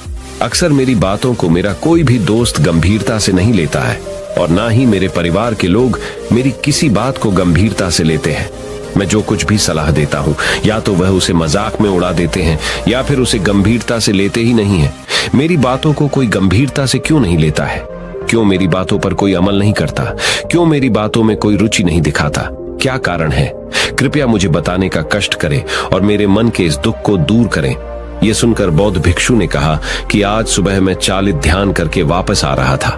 रास्ते में कुछ कौवे कांव कांव कर रहे थे और वहीं पर जब मैं चलता हुआ कुछ दूर आया तो मुझे एक मोर की मधुर आवाज सुनाई दी। ये सुनकर अचानक मेरे मन में ख्याल आया कि कौवे कितना कांव कांव करते हैं, कितना बोलते रहते हैं, लेकिन कोई भी प्राणी कौवे की आवाज को पसंद नहीं करता। मोर हमेशा सही परिस्थिति के हिसाब से बोलता है। जब भी बारिश होने वाली होती है और बादल गरजते हैं और बारिश होने की आशंका होती है, ऐसे में मोर अपनी मधुर आवाज में गाता है जो सभी को प्रिय होता है, सभी को अच्छा लगता है। ऐसे ही अगर इंसान सही परिस्थिति के हिसाब से सही शब्द बोले, सही वाणी बोले, तो वही वाणी दूसरों के लिए संगीत हो जाती है, संगीत बन जाती है और दूसरे लोग तुमसे सम्मोहित हो जाते हैं और वहीं पर तुम्हें सब लोग गंभीरता से लेने लगते हैं। और दूसरी तरफ अगर तुम यूं ही बेफिजूल ऐसे ही बोलते रहते हो, बिना किसी बात के बोले चले जाते हो, तो फिर तुम्हें कोई गंभीरता से नहीं लेता। तुम उस कौवे की भांति हो जाते हो जिसकी वाणी कोई पसंद नहीं करता और बाद में तुम्हें दुख होता है कि तुम्हें कोई गंभीरता से क्यों नहीं लेता। इसीलिए अपने शब्दों को बेहद बुद्धिमानी के साथ इस्तेमाल करना सीखो। अगर तुम नहीं सीखोगे तो समाज में तुम्हें कोई सम्मान या कोई गंभीरता से नहीं लेगा। ये सुनकर वो युवा लड़का बोला कि हे महात्मा, मैं जानता हूं कि मैं ज्यादा बोलने की बीमारी से ग्रस्त हूं, मुझे इतना नहीं बोलना चाहिए, लेकिन मैं अपने आप पे काबू नहीं रख पाता और ना ही मैं इतना बुद्धिमान हूं कि मैं अपने शब्दों को नाप तोल कर बोल सकूं। मैं तो किसी से बात करते वक्त इतना सोचता भी नहीं कि मुझे अपने शब्द किस तरह इस्तेमाल करने हैं। कृपया करके कुछ ऐसी परिस्थितियां बता दीजिए जहां पर मुझे कम बोलना है या फिर बोलना ही नहीं है, हमेशा चुप रहना है। अगर आप मेरा ऐसे मार्गदर्शन कर सकते हैं तो मेरा जीवन आसान हो जाएगा और मुझे ज्यादा दिमाग या अपनी बुद्धि लगाने की भी जरूरत नहीं पड़ेगी। ये सुनकर बौद्ध भिक्षु ने मुस्कुराते हुए कहा कि बेटा, वैसे तो इंसान को हर परिस्थिति में सोच समझकर ही बोलना चाहिए, लेकिन अगर वो हमेशा होश में नहीं रह पाता है, ध्यान में नहीं रह पाता है, तो मैं तुम्हारे दैनिक जीवन की कुछ ऐसी परिस्थितियां बता रहा हूं जहां पर तुम्हें हमेशा चुप रहना है। अगर तुम ऐसी जगहों पर कुछ बोलोगे तो जहां तुम्हारा अपमान ही होगा या फिर तुम्हें कोई गंभीरता से नहीं लेगा। सबसे पहली जगह है, या यूं कहे ऐसी परिस्थिति जहां पर इंसान को हमेशा चुप रहना चाहिए, वो है जब किसी ऐसे विषय के बारे में बातचीत हो रही हो जिसके बारे में आपको कोई जानकारी ही नहीं है। तो ऐसी परिस्थिति में व्यर्थ में बीच में टांग अड़ाना, अपना ज्ञान देना, व्यर्थ का ज्ञान, आपको कुछ पता नहीं है लेकिन फिर भी आप अपना ज्ञान देने के लिए उत्सुक हैं, तो ऐसी जगह पर आपका अपमान ही होगा। जरा तुम खुद सोचो, जब कोई बीमार आदमी अपनी बीमारी के बारे में चर्चा कर रहा हो और आपको उस बीमारी के बारे में कोई भी ज्ञान नहीं है, लेकिन फिर भी आप व्यर्थ में, बेकार में उसे ऐसी ऐसी औषधियों बता रहे हैं जिनका उसकी बीमारी से कोई तालमेल ही नहीं है, तो ऐसे में आप अपनी प्रतिष्ठा अपने हाथों से खो रहे होते हैं और आपको पता ही नहीं होता। ऐसी परिस्थिति में आदमी को हमेशा सुनना चाहिए। ध्यान से सुनना भी एक कला होती है। अगर आप सुनने का दिखावा करेंगे तो कहीं ना कहीं सामने वाले आदमी को ये एहसास हो जाता है कि ये मेरी बात पूरे ध्यान से नहीं सुन रहा है। इसीलिए जब आपको किसी विषय के बारे में पूरी तरह से जानकारी ना हो तो वहां पर केवल अपने कान लगाना ही ज्यादा महत्वपूर्ण होता है। ज्यादा जरूरी होता है। आप उस इंसान की बातें ध्यान से सुन सकते हैं और इसी बीच आप दोनों के बीच एक संबंध पैदा होगा और उस संबंध सच्चा होगा, क्योंकि आपने उसके बात को बड़े ही ध्यान से सुना है और इस बात का पता सामने वाले को भी होता है। तो हम बिना कुछ बोले सिर्फ सुनने मात्र से किसी को अपना दोस्त बना लेते, अपना मित्र बना सकते हैं। इस बात को हमेशा ध्यान में रखना। दूसरी जगह जहां इंसान को हमेशा चुप रहना चाहिए वो है खाना खाते वक्त। खाना इंसान को हमेशा चुप रहकर खाना चाहिए, मौन रहकर खाना चाहिए। महात्मा बुद्ध और उनके भिक्षु हमेशा चुप रहकर भोजन करते हैं, शांत भाव से भोजन करते हैं, परिपूर्ण होकर भोजन करते हैं, पूरी तरह से करते हैं, एक एक टुकड़े का स्वाद लेकर भोजन करते हैं।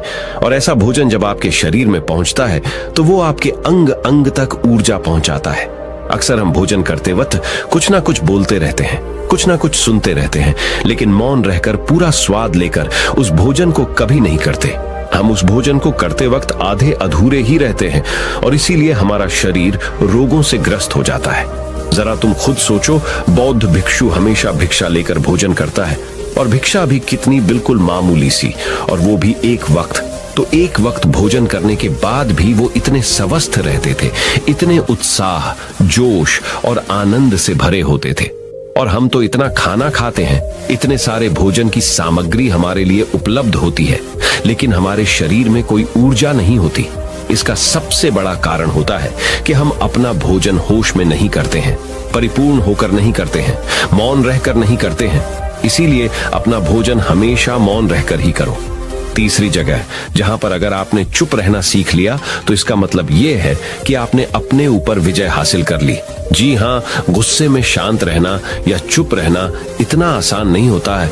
अक्सर हम गुस्से से भरकर कुछ ऐसे शब्द या अपशब्द बोल जाते हैं जिसका पछतावा हमें हमेशा बाद में होता रहता है।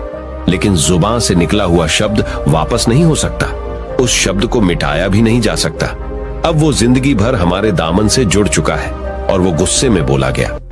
अब शब्द हमारे मन को समय समय पर बेचैन करता रहता है, दुखी करता रहता है। लेकिन गुस्से के वक्त चुप रहना सीखना भी एक बहुत बड़ी कला होती है।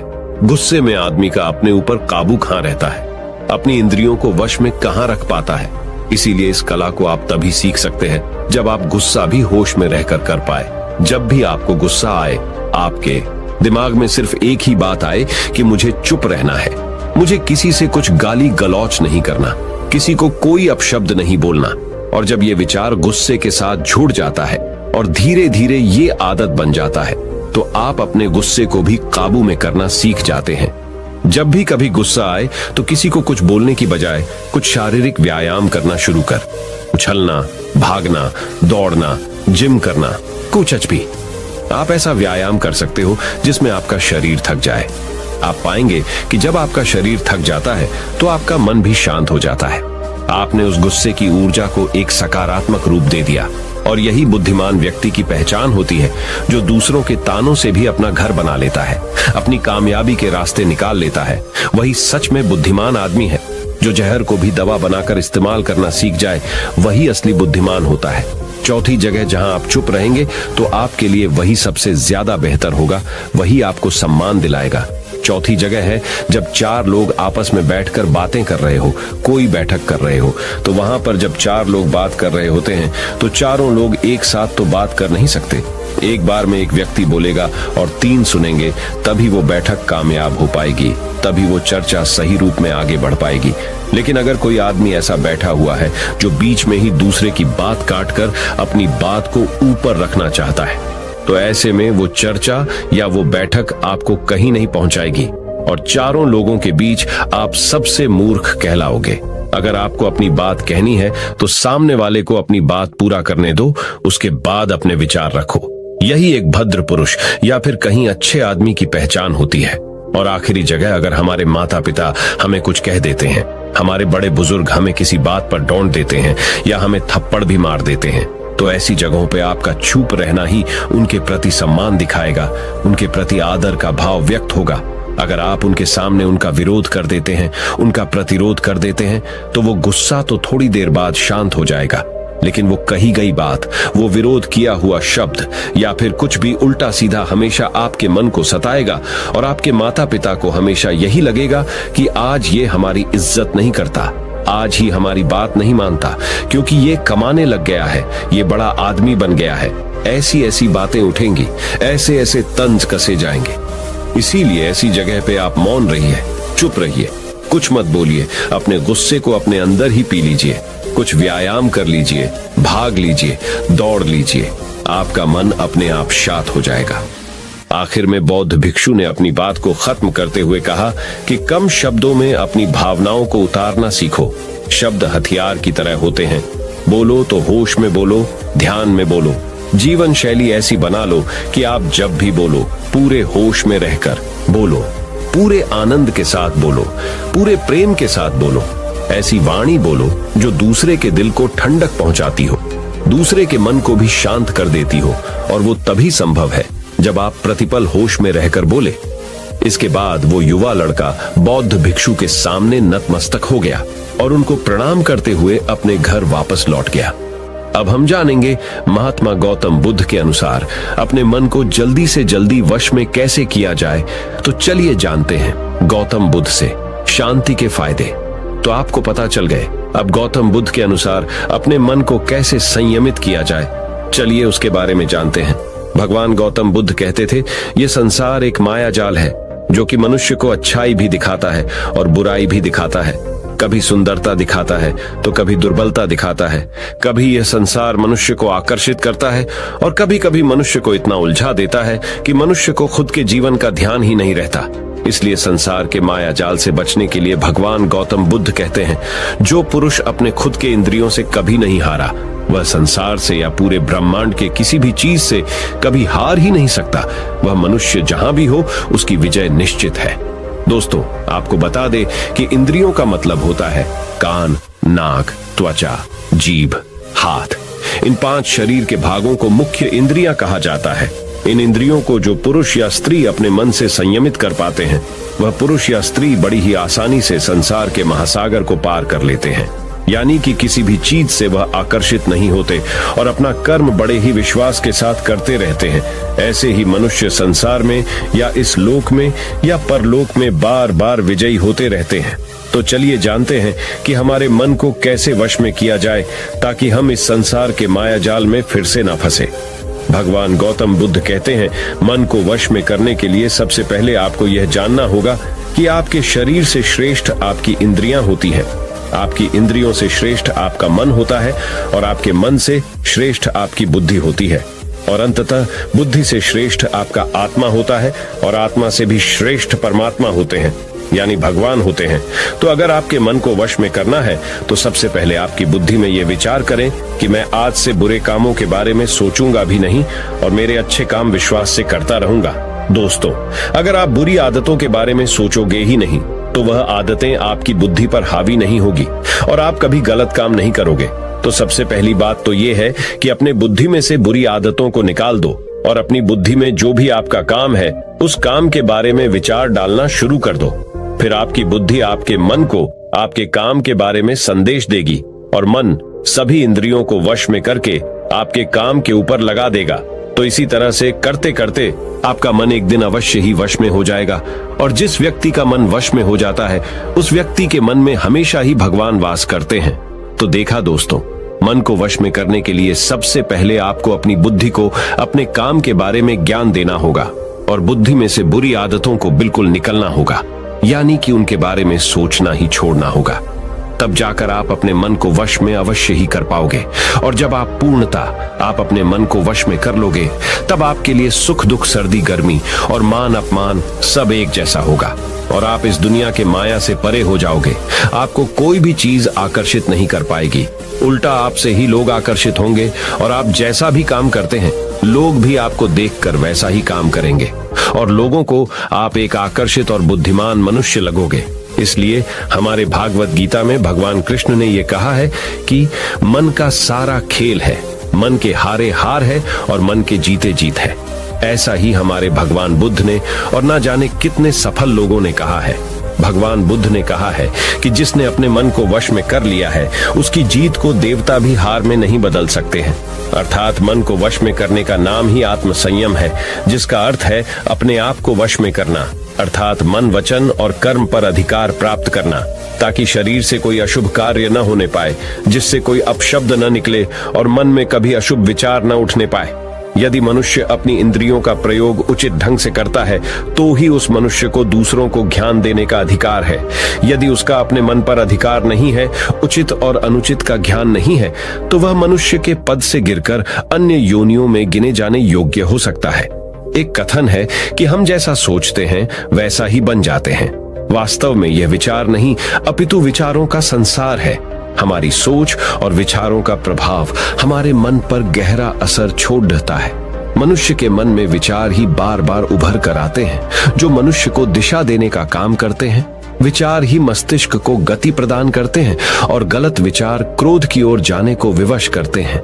यह हमारी भूल है कि हम सोचते हैं कि वचनों की कोई शक्ति नहीं है। संसार में जो भी हुआ, जो भी हो रहा है और जो भी होगा, सब हमारे कर्म के प्रभाव से हुआ है। और जो हो सकता है और आगे जो होगा वह कर्म की शक्ति से होता है, वह विचारों की शक्ति होती है।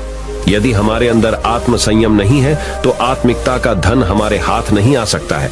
हम इंद्रियों के जाल में फंसकर पहले तो निर्मल होंगे, फिर अपमानित होते हुए पहले अपना अनिष्ट करेंगे और फिर किसी और का करेंगे। ये सच है कि जो लोग दूसरों के लिए सोचते हैं उनका मन विश्वासपूर्ण विचारों का स्रोत है। इसलिए यदि बुराई से बचना हो तो अपनी दिशा को भलाई की और मोद्रा देना चाहिए। वास्तव में यदि आप जीतना ही चाहते हैं तो सबसे पहले आत्म संयम की आदत डाल लें, क्योंकि संयम का अर्थ ही है अपनी बिखरी हुई शक्तियों को निश्चित दिशा देना। मान लीजिए जिस कार्य को नहीं करना है और जब उसे ही करने के लिए मन आकर्षित करता है तो आप उसे प्रयास पूर्वक रोकने के लिए मन बना लें। उसे ही आत्म संयम कहते हैं। संयम का अर्थ है जब हम आकर्षणों की ओर जाने के लिए हमारा मन सहज रूप से रुक जाए। गांधी जी ने कहा था कि अनुशासन और बलिदान के बिना मुक्ति की आशा नहीं की जा सकती है।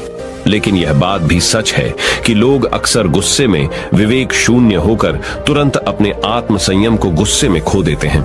यह सच है कि समय बीतने के साथ लोगों के आत्म संयम में भारी कमी आई है। इसके गंभीर परिणाम सामने भी आए हैं। इसलिए आत्म संयम की उपयोगिता को किसी भी हाल में कम नहीं आंका जा सकता है।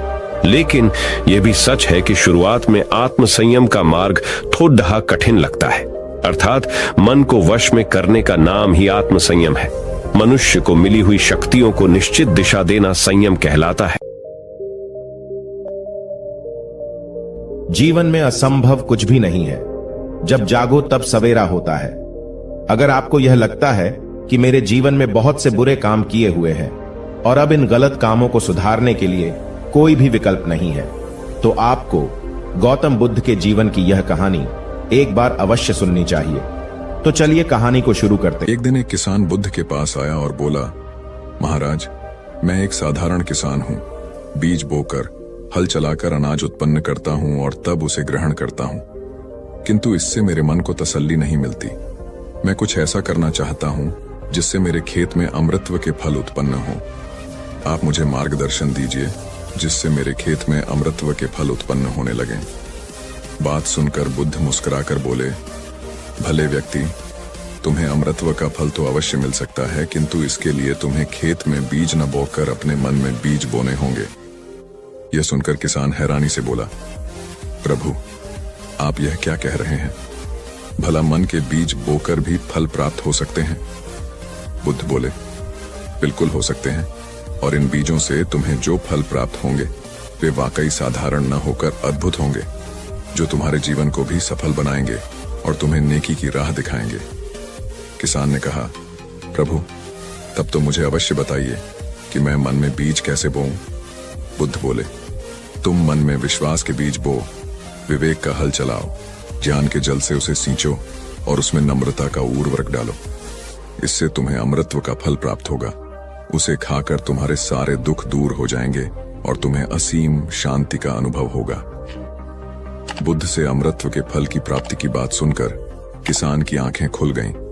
वह समझ गया कि अमृतत्व का फल सद्विचारों के द्वारा ही प्राप्त किया जा सकता है। गौतम बुद्ध किसी उपवन में विश्राम कर रहे थे। तभी बच्चों का एक झुंड आया और पेड़ पर पत्थर मारकर आम गिराने लगा। एक पत्थर बुद्ध के सर पर लगा और उससे खून बहने लगा। बुद्ध की आंखों में आंसू आ गए। बच्चों ने देखा तो भयभीत हो गए।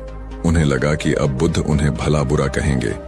बच्चों ने उनके चरण पकड़ लिए और उनसे क्षमा याचना करने लगे।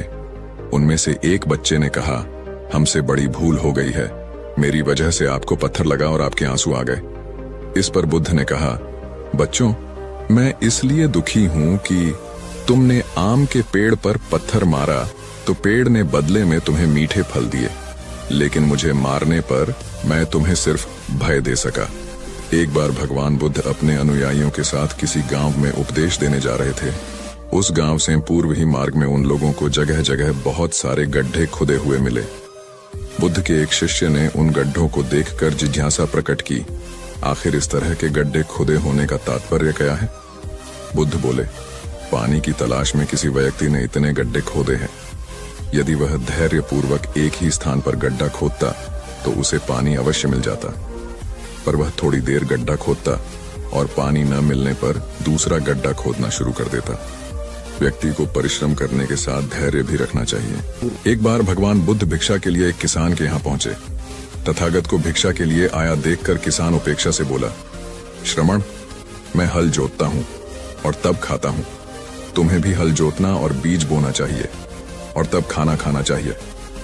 बुद्ध ने कहा, महाराज, मैं भी खेती ही करता हूँ। इस पर किसान को जिज्ञासा हुई। बोले, गौतम, मैं न तुम्हारा हल देखता हूँ, न बैल और न खेती के स्थल। तब आप कैसे कहते हैं कि आप भी खेती ही करते हैं? आप कृपया अपनी खेती के संबंध में समझाइए। बुद्ध ने कहा, महाराज, मेरे पास श्रद्धा का बीज, तपस्या रूपी वर्षा, प्रजा रूपी जोत और हल है। पाप भीरुता का दंड है, विचार रूपी रस्सी है, स्मृति और जागरूकता रूपी हल की फाल और पेनी है। मैं वचन और कर्म में संयत रहता हूँ। मैं अपनी इस खेती को बेकार घास से मुक्त रखता हूँ और आनंद की फसल काट लेने तक प्रयत्नशील रहने वाला हूँ। अप्रमाद मेरा बैल है जो बाधाएं देखकर भी पीछे मुंह नहीं मोड़ता है। वह मुझे सीधा शांति धाम तक ले जाता है। इस प्रकार मैं अमृत की खेती करता हूँ। एक बार बुद्ध से मल्लुक्य पुत्र ने पूछा, भगवान, आपने आज तक यह नहीं बताया कि मृत्यु के उपरांत क्या होता है। उसकी बात सुनकर बुद्ध मुस्कुराए। फिर उन्होंने उससे पूछा, पहले मेरी एक बात का जवाब दो। अगर कोई व्यक्ति कहीं जा रहा हो और अचानक कहीं से आकर उसके शरीर में एक विषबुझा बाण घुस जाए तो उसे क्या करना चाहिए? पहले शरीर में घुसे बाण को हटाना ठीक रहेगा या फिर देखना कि बाण किधर से आया है और किसे लक्ष्य कर मारा गया है? मल्लु के पुत्र ने कहा, पहले तो शरीर में घुसे बाण को तुरंत निकालना चाहिए, अन्यथा विष पूरे शरीर में फैल जाएगा। बुद्ध ने कहा, बिल्कुल ठीक कहा तुमने। अब यह बताओ कि पहले इस जीवन के दुखों के निवारण का उपाय किया जाए या मृत्यु की बाद की बातों के बारे में सोचा जाए?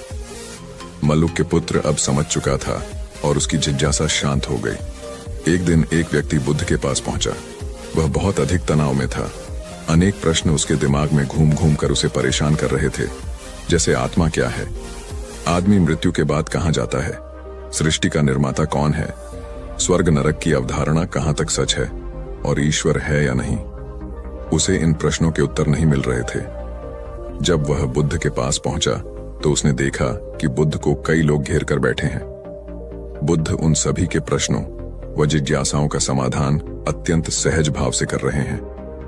काफी देर तक यह क्रम चलता रहा, किंतु बुद्ध धैर्यपूर्वक हर एक को संतुष्ट करते रहे। बेचारा व्यक्ति वहां का हाल देखकर परेशान हो गया। उसने सोचा कि इन्हें दुनियादारी के मामलों में पड़ने से क्या लाभ, अपना भगवत भजन करें और बुनियादी समस्याओं से ग्रस्त इन लोगों को भगाएं। किंतु बुद्ध का व्यवहार देखकर तो ऐसा लग रहा था मानो इन लोगों का दुख उनका अपना दुख है। आखिर उस व्यक्ति ने पूछ ही लिया, महाराज, आपको इन सांसारिक बातों से क्या लेना देना? बुद्ध बोले, मैं ज्ञानी नहीं हूं और इंसान हूं। वैसे भी वह ज्ञान किस काम का जो इतना घमंडी और आत्म केंद्रित हो कि अपने अतिरिक्त दूसरे की चिंता ही न कर सके। ऐसा ज्ञान तो अज्ञान से भी बुरा है। बुद्ध की बातें सुनकर व्यक्ति की उलझन दूर हो गई।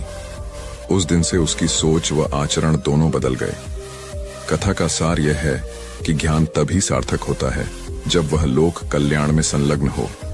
महात्मा बुद्ध एक गांव में ठहरे हुए थे। वे प्रतिदिन शाम को वहां पर सत्संग करते थे। भक्तों की भीड़ होती थी क्योंकि उनके प्रवचनों से जीवन को सही दिशा बोध प्राप्त होता था। बुद्ध की वाणी में गजब का जादू था। उनके शब्द श्रोता के दिल में उतर जाते थे। एक युवक प्रतिदिन बुद्ध का प्रवचन सुनता था। एक दिन जब प्रवचन समाप्त हो गए तो वह बुद्ध के पास गया और बोला, महाराज, मैं काफी दिनों से आपके प्रवचन सुन रहा हूं, किंतु यहां से जाने के बाद मैं अपने गृहस्थ जीवन में वैसा सदाचरण नहीं कर पाता जैसा यहां से सुनकर जाता हूं।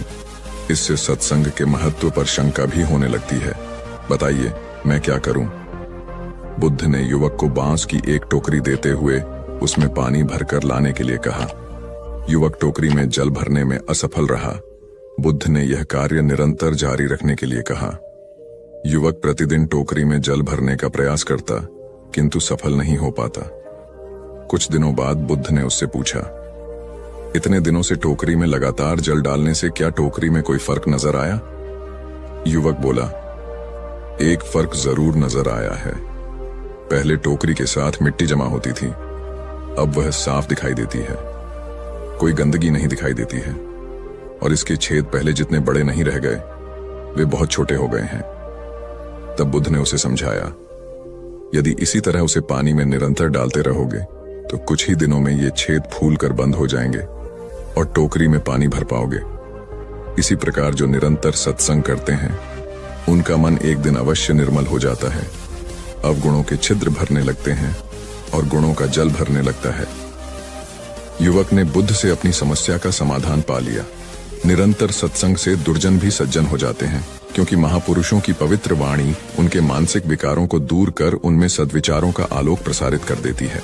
एक आदमी को बुद्ध ने सुझाव दिया कि दूर से पानी लाते हो, क्यों नहीं अपने घर के पास एक कुआं खोद लेते? हमेशा के लिए पानी की समस्या से छुटकारा मिल जाएगा। सलाह मानकर उस आदमी ने कुआं खोदना शुरू किया, लेकिन 7-8 फीट खोदने के बाद उसे पानी तो क्या, गीली मिट्टी का भी चिन्ह नहीं मिला। उसने वह जगह छोड़कर दूसरी जगह खुदाई शुरू की, लेकिन 10 फीट खोदने के बाद भी उसमें पानी नहीं निकला। उसने फिर तीसरी जगह कुआं खोदना शुरू किया, लेकिन यहां भी उसे निराशा ही हाथ लगी। इस क्रम में उसने 8-10 फीट के 10 कुएं खोद डाले, लेकिन पानी कहीं नहीं मिला। वह निराश होकर बुद्ध के पास गया। उसने बुद्ध को बताया कि मैंने 10 कुएं खोद डाले, मगर पानी एक में भी नहीं निकला। बुद्ध को आश्चर्य हुआ। वे स्वयं चलकर उस स्थान पर आए जहां उसने 10 गड्ढे खोदे हुए थे। बुद्ध ने उन गड्ढों की गहराई देखी और सारा माजरा समझ गए। फिर वे बोले, 10 कुएं खोदने की बजाय एक कुएं में ही तुम अपना सारा परिश्रम लगाते तो पानी कब का मिल गया होता। तुम सब गड्ढों को बंद कर दो, केवल एक को गहरा करते जाओ, पानी निकल आएगा। उसने बुद्ध की बात मानकर ऐसा ही किया। परिणाम स्वरूप कुआं पूर्ण होते ही पानी निकल आया। सबने भगवान बुद्ध की जय जयकार की। धन्ना सेठ के पास 7 पुश्तों के पालन पोषण जितना धन था। उसका व्यापार चारों तरफ फैला हुआ था, किंतु फिर भी उसका मन अशांत रहता था। कभी धन की सुरक्षा की चिंता, तो कभी व्यापारिक प्रतिस्पर्धा में आगे निकलने का तनाव। चिंता और तनाव के कारण वह अस्वस्थ रहने लगा। उसके मित्र ने उसकी गिरती दशा देखी तो उसे बुद्ध के पास जाने की सलाह दी। सेठ बुद्ध के पास पहुंचा और अपनी समस्या बताई। बुद्ध ने उसे सांत्वना देते हुए कहा, तुम घबराओ मत, तुम्हारा कष्ट अवश्य दूर होगा। बस तुम यहाँ कुछ दिन रहकर ध्यान किया करो। बुद्ध के कहे अनुसार सेठ ने रोज ध्यान करना शुरू कर दिया, किंतु सेठ का मन ध्यान में नहीं लगा। वह जैसे ही ध्यान करने बैठता उसका मन फिर अपनी दुनिया में चला जाता। उसने बुद्ध को यह बात बताई, किंतु बुद्ध ने कोई उपाय नहीं बताया। थोड़ी देर बाद जब सेठ बुद्ध के साथ वन में सायंकालीन भ्रमण कर रहा था तो उसके पैर में एक कांटा चुभ गया। वह दर्द के मारे कराहने लगा। बुद्ध ने कहा, बेहतर होगा कि तुम जी खड़ा कर कांटे को निकाल दो, तब इस दर्द से मुक्ति मिल जाएगी। सेठ ने मन कड़ाकर कांटा निकाल दिया। उसे चैन मिल गया। तब बुद्ध ने उसे समझाया, ऐसे ही लोभ, मोह, क्रोध, घमंड व द्वेष के कांटे तुम्हारे मन में गड़े हैं। जब तक अपने मन की संकल्प शक्ति से उन्हें नहीं निकालोगे, अशांत ही रहोगे। सेठ का ज्ञान बुद्ध के इन शब्दों से दूर हो गया और उसने निर्मल हृदय की राह पकड़ ली। अपनी कुप्रवृत्तियों से मुक्ति के लिए संकल्पबद्धता अनिवार्य है। जब तक व्यक्ति दृढ़ निश्चय न कर। एक युवक ने बुद्ध से आकर कहा, मेरा गांव अशिक्षित है, मैं अपने परिवार से झगड़कर थोड़ा बहुत पढ़ पाया हूं, आगे और पढ़ना चाहता हूं, किंतु सभी रोक रहे हैं। घर के लोग सोचते हैं कि खेती में खूब पैसा है और उसके लिए किसी शिक्षा की आवश्यकता नहीं है। यही सोच गांव वालों की भी है। कृपया आप मेरे गांव चलकर वहां शिक्षा का प्रसार करवाइए। बुद्ध युवक की बात मानकर गांव आ गए। धर्म भीरू ग्रामीणों ने बुद्ध का सत्कार किया और रोज उनके प्रवचन सुनने आने लगे।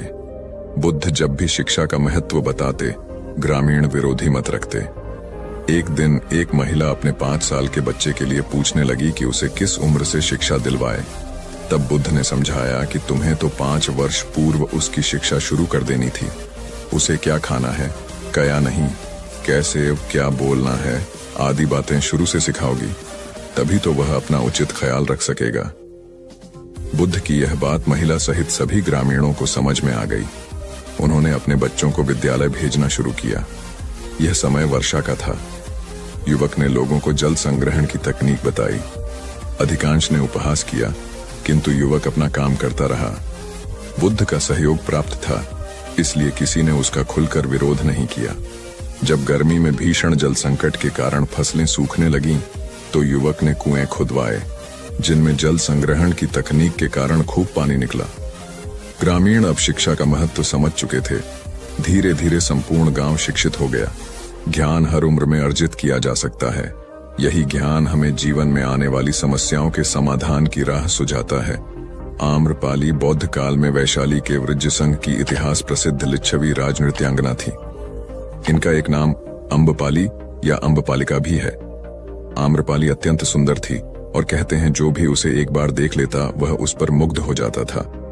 अजातशत्रु उसके प्रेमियों में था और उस समय के उपलब्ध साहित्य में अजातशत्रु के पिता बिंबसार को भी गुप्त रूप से उसका प्रणयार्थी बताया गया है। आम्रपाली को लेकर भारतीय भाषाओं में बहुत से काव्य, नाटक और उपन्यास लिखे गए हैं। एक बार की बात है, महात्मा बुद्ध अपने शिष्यों के साथ घूमते हुए वैशाली नगरी में पहुंचे। वैशाली को उस समय 16 महाजनपदों में एक महत्वपूर्ण जनपद माना जाता था, जिसकी ख्याति दूर दूर तक फैली हुई थी। यह नगरी परम वैभवशाली और हर तरफ से संपन्न थी। महात्मा बुद्ध के आने की बात पूरे नगर में फैलते देर न लगी। जिसे जब पता चलता वह तभी उनसे मिलने पहुंच जाता और उनके उपदेश सुनकर खुद को भाग्यशाली समझता। बुद्ध का चरित्र ही ऐसा प्रभावशाली था कि उनसे प्रभावित हुए बिना कोई नहीं रह सका। उस नगर की गणिका और राजनर्तकी आम्रपाली भी बुद्ध से मिलने की इच्छुक थी। वह खुद महात्मा बुद्ध के पास चलकर आई और उन्हें अपने घर भोजन के लिए आमंत्रित किया। उसने इतने सरल और प्रेम भाव से बुद्ध से विनती की कि बुद्ध मना नहीं कर सके। जब यह बात उनके शिष्यों को पता चला कि महात्मा बुद्ध ने एक गणिका का आमंत्रण स्वीकार किया है, तो सबने इसका विरोध किया। महात्मा बुद्ध ने बड़ी सरलता से अपने शिष्यों से कहा, मैंने तो उसकी प्रेम भावना देखी। उसने जिस भावना से मुझे बुलाया है वह बिल्कुल पवित्र और निश्चल था। वह आज मुझसे मिलने एक गणिका बनकर नहीं बल्कि एक भक्ति भाव से आई थी। फिर भला मैं कैसे उसका आमंत्रण स्वीकार न करता, वह चाहे एक वेश्या हो या फिर कोई सन्यासी। यथा समय बुद्ध आम्रपाली के घर भोजन के लिए गए। वह पहले से ही भोजन की सारी व्यवस्था करके भगवान बुद्ध के आने की राह देख रही थी। मन में यह विचार भी आ रहा था कि कहीं बुद्ध अपनी बात से मुकर न जाए। इतने बड़े सन्यासी भला क्यों एक वेश्या के बुलाने पर उसके घर आकर भोजन करेंगे। परंतु जैसे ही आम्रपाली ने बुद्ध को अपने घर आते देखा, उसकी प्रसन्नता का ठिकाना न रहा। वह दौड़कर दरवाजे पर गई और उनका स्वागत किया।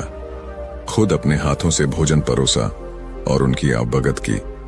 महात्मा बुद्ध के शिष्यों ने जो उनके साथ आए थे, जब एक वेश्या को, जिसके कदमों में खुद सम्राट बिंबिसार से लेकर अजातशत्रु थे, पूरी वैशाली जिसके एक झलक पाने के लिए तरसती थी, उसे एक सन्यासी के लिए ऐसा व्यवहार करते देख बुद्ध के शिष्यों के मन में अपने गुरु के लिए सम्मान और ज्यादा बढ़ गया। आम्रपाली ने महात्मा बुद्ध के व्यक्तित्व के बारे में जैसा सुना था, उनसे मिलने के बाद वह उनसे उससे ज्यादा प्रभावित हुई और उसी समय वह बुद्ध की शरण में चली गई। अपनी सारी संपत्ति वह बौद्ध मठ के नाम करके आजीवन भिक्षुणी बन गई। बहुत पुरानी बात है। गौतम बुद्ध एक शहर में प्रवास कर रहे थे। उनके कुछ शिष्य भी उनके साथ थे। उनके शिष्य एक दिन शहर में घूमने निकले तो उस शहर के लोगों ने उन्हें बहुत बुरा भला कहा। शिष्यों को बहुत बुरा लगा और वे वापस लौट गए। गौतम बुद्ध ने जब देखा कि उनके सभी शिष्य बहुत क्रोध में दिख रहे हैं तो उन्होंने पूछा, क्या बात है, आप सभी इतने तनाव में क्यों दिख रहे हैं? तभी एक शिष्य क्रोध में बोला, हमें यहाँ से तुरंत प्रस्थान करना चाहिए। जब हम बाहर शहर में घूमने गए तो यहाँ के लोगों ने बिना वजह हमें बहुत बुरा भला कहा। जहाँ हमारा सम्मान न हो वहाँ हमें एक पल भी नहीं रहना चाहिए। यहाँ के लोग सिर्फ दुर्व्यवहार के सिवा कुछ जानते ही नहीं हैं। गौतम बुद्ध ने मुस्कुराकर कहा, क्या किसी और जगह पर तुम सद्व्यवहार की अपेक्षा रखते हो? दूसरा शिष्य बोला, इस शहर से तो भले लोग ही होंगे। तब गौतम बुद्ध बोले, किसी जगह को सिर्फ इसलिए छोड़ देना गलत होगा कि वहां के लोग दुर्व्यवहार करते हैं। हम तो संत हैं, हमें तो कुछ ऐसा करना चाहिए कि जिस स्थान पर भी जाएं, उस स्थान को तब तक न छोड़े जब तक अपनी अच्छाइयों से वहां के लोगों को सुधार न दें। हम जिस भी स्थान पर जाएं, वहां के लोगों का कुछ न कुछ भला करके ही वापस लौटें। हमारे अच्छे व्यवहार के बाद वह कब तक बुरा व्यवहार करेंगे? आखिर में उन्हें सुधरना ही होगा। वास्तविकता में संतों का कार्य तो ऐसे लोगों को सुधारना ही होता है। सही चुनौती वो है जब हम विपरीत परिस्थितियों में खुद को साबित कर सकें। ये सभी बातें सुनकर बुद्ध के प्रिय शिष्य आनंद ने प्रश्न किया, उत्तम व्यक्ति किसे कहते हैं? इस पर बुद्ध ने जवाब दिया, जिस प्रकार युद्ध में बढ़ता हुआ हाथी चारों तरफ के तीर सहते हुए भी आगे बढ़ता जाता है, ठीक उसी तरह उत्तम व्यक्ति भी दूसरों के अपशब्दों को सहते हुए अपना कार्य करता रहता है। खुद को वश में करने वाले प्राणी से उत्तम कोई और नहीं हो सकता। गौतम बुद्ध की बात शिष्यों को अच्छी तरह से समझ में आ गई और उन्होंने वहां से जाने का इरादा त्याग दिया। एक बार गौतम बुद्ध से अभय राजकुमार ने प्रश्न किया कि क्या श्रमण गौतम कभी कठोर वचन कहते हैं? उसने सोच रखा था कि नहीं कहने पर वह बताएगा कि एक बार उन्होंने देवदत्त को नरकगामी कहा था, और यदि हाँ कहे तो उसने पूछा, जा सकता है कि जब आप कठोर शब्दों का प्रयोग करने से स्वयं को रोक नहीं पाते तब दूसरों को ऐसा उपदेश कैसे देते हैं? बुद्ध ने अभय के प्रश्न का आशय जान लिया। उन्होंने कहा, इसका उत्तर न तो हाँ में दिया जा सकता है और न नहीं में। अभय की गोद में उस समय एक छोटा बालक था। उसकी ओर इशारा करते हुए बुद्ध ने पूछा, राजकुमार, यदि दाई के अनजाने में यह बालक अपने मुख में कांट का टुकड़ा डाल ले तब तुम क्या करोगे? मैं उसे निकालने का प्रयास करूंगा। यदि वह आसानी से ना निकल सकता हो तो बाएं हाथ से उसका सिर पकड़कर दाहिने हाथ की उंगली को टेढ़ा करके उसे निकालूंगा। यदि खून निकलने लगे तो भी मेरा यही प्रयास रहेगा कि वह कांट का टुकड़ा किसी न किसी तरह बाहर निकल आए। ऐसा क्यों? इसलिए कि भंते, इसके प्रति मेरे मन में अनुकंपा है। राजकुमार, ठीक इसी तरह तथागत जिस वचन के बारे में जानते हैं कि यह मिथ्या या अनर्थकारी है और उससे दूसरों के हृदय को ठेस पहुंचती है, तब उसका वे कभी उच्चारण नहीं करते। पर इसी तरह जो वचन उन्हें सत्य और हितकारी प्रतीत होते हैं तथा दूसरों को प्रिय लगते हैं, उनका वे सदैव उच्चारण करते हैं। इसका कारण यही है कि तथागत के मन में सभी प्राणियों के प्रति अनुकंपा है। एक बार वैशाली के बाहर जाते धम्म प्रचार के लिए जाते हुए गौतम बुद्ध ने देखा कि कुछ सैनिक तेजी से भागती हुई एक लड़की का पीछा कर रहे हैं। वह डरी हुई लड़की एक कुएं के पास जाकर खड़ी हो गई। वह हाँफ रही थी और प्यासी भी थी। बुद्ध ने उस बालिका को अपने पास बुलाया और कहा कि वह उनके लिए कुएं से पानी निकाले, स्वयं भी पिए और उन्हें भी पिलाए। इतनी देर में सैनिक भी वहां पहुंच गए। बुद्ध ने उन सैनिकों को हाथ के संकेत से रुकने को कहा। उनकी बात पर वह कन्या कुछ झेंपती हुई बोली, महाराज, मैं एक अछूत कन्या हूं। मेरे कुएं से पानी निकालने पर जल दूषित हो जाएगा। बुद्ध ने उससे फिर कहा, पुत्री, बहुत जोर की प्यास लगी है, पहले तुम पानी पिलाओ। इतने में वैशाली नरेश भी वहां आ पहुंचे।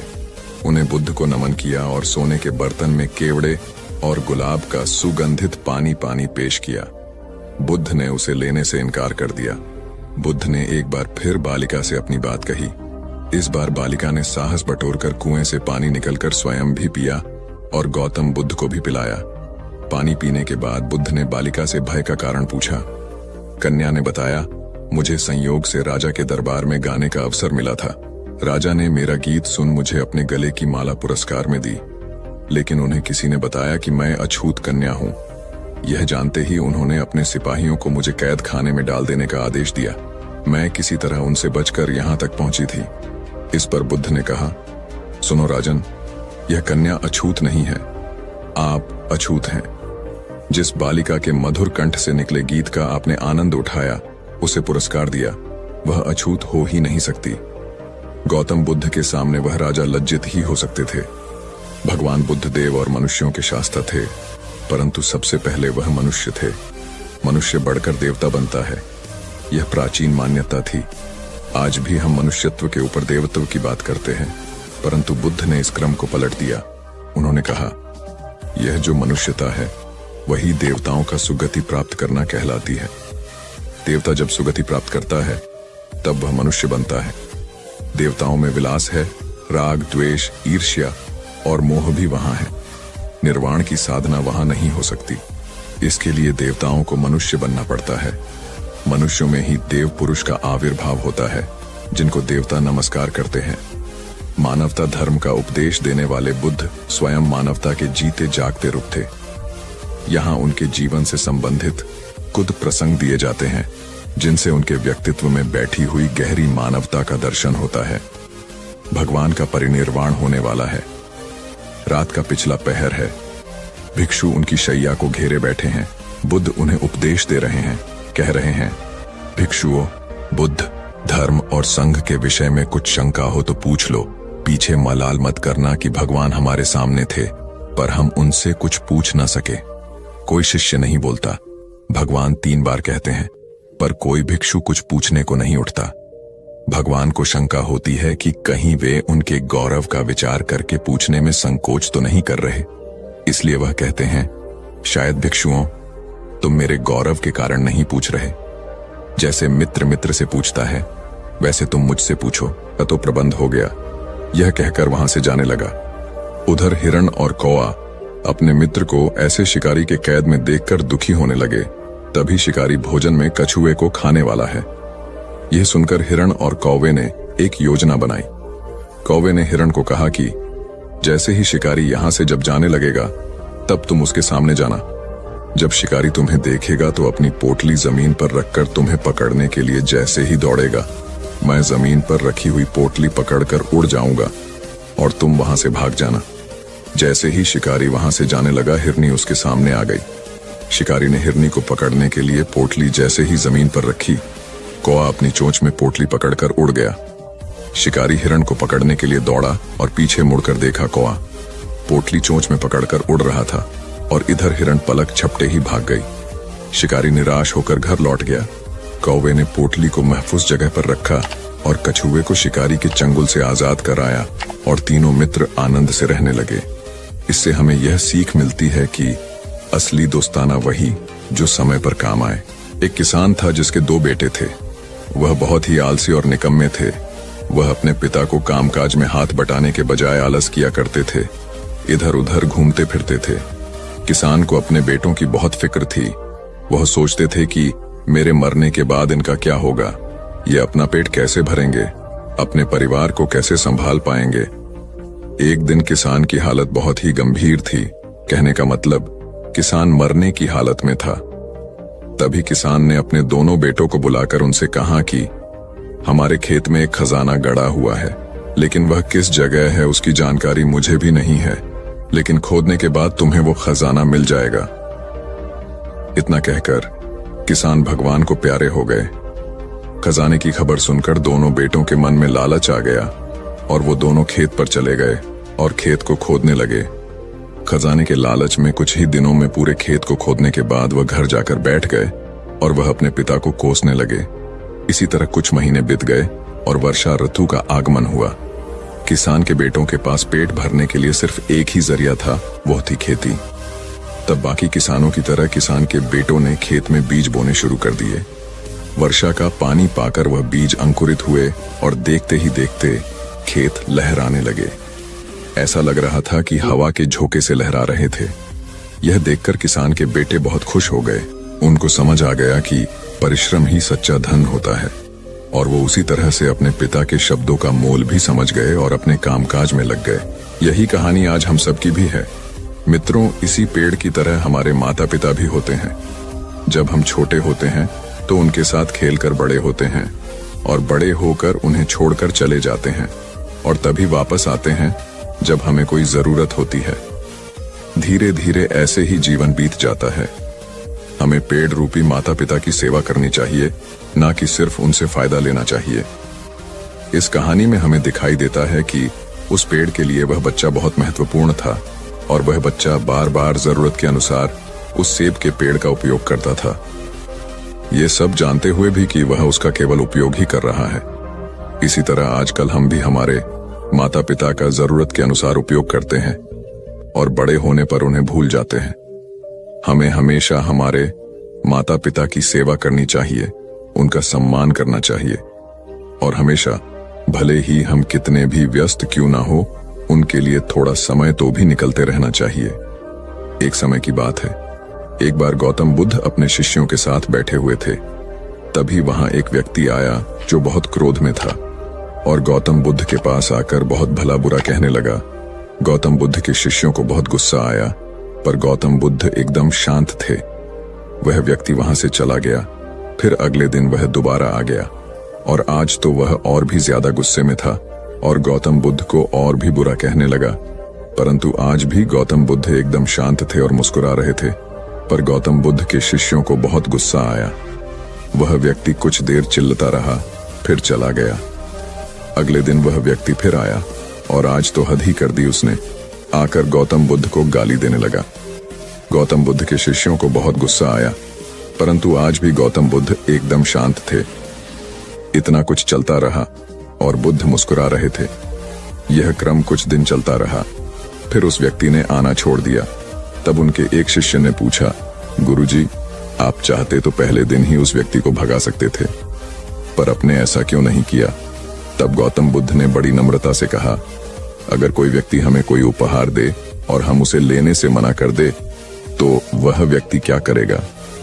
शिष्य ने कहा, वह व्यक्ति अपना उपहार लेकर लौट जाएगा। तब गौतम बुद्ध ने कहा, मैंने भी ऐसा ही किया।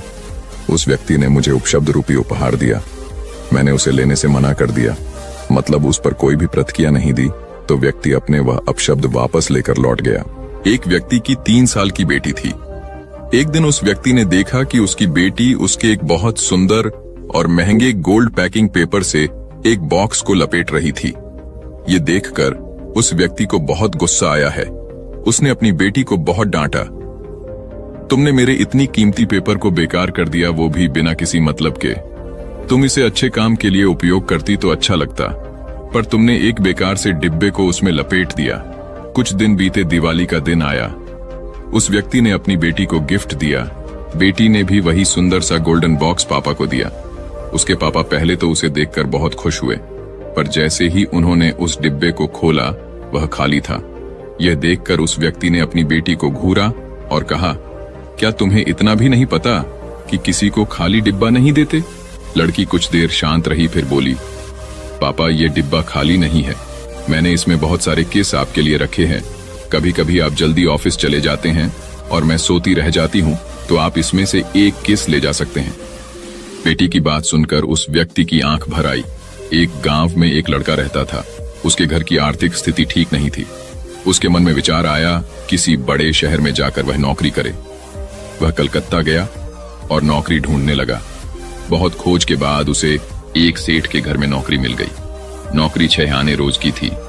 काम था सेठ को रोज 6 घंटे अखबार और किताब पढ़कर सुनाना। लड़के को नौकरी की जरूरत थी, तो उसने वह नौकरी स्वीकार कर ली।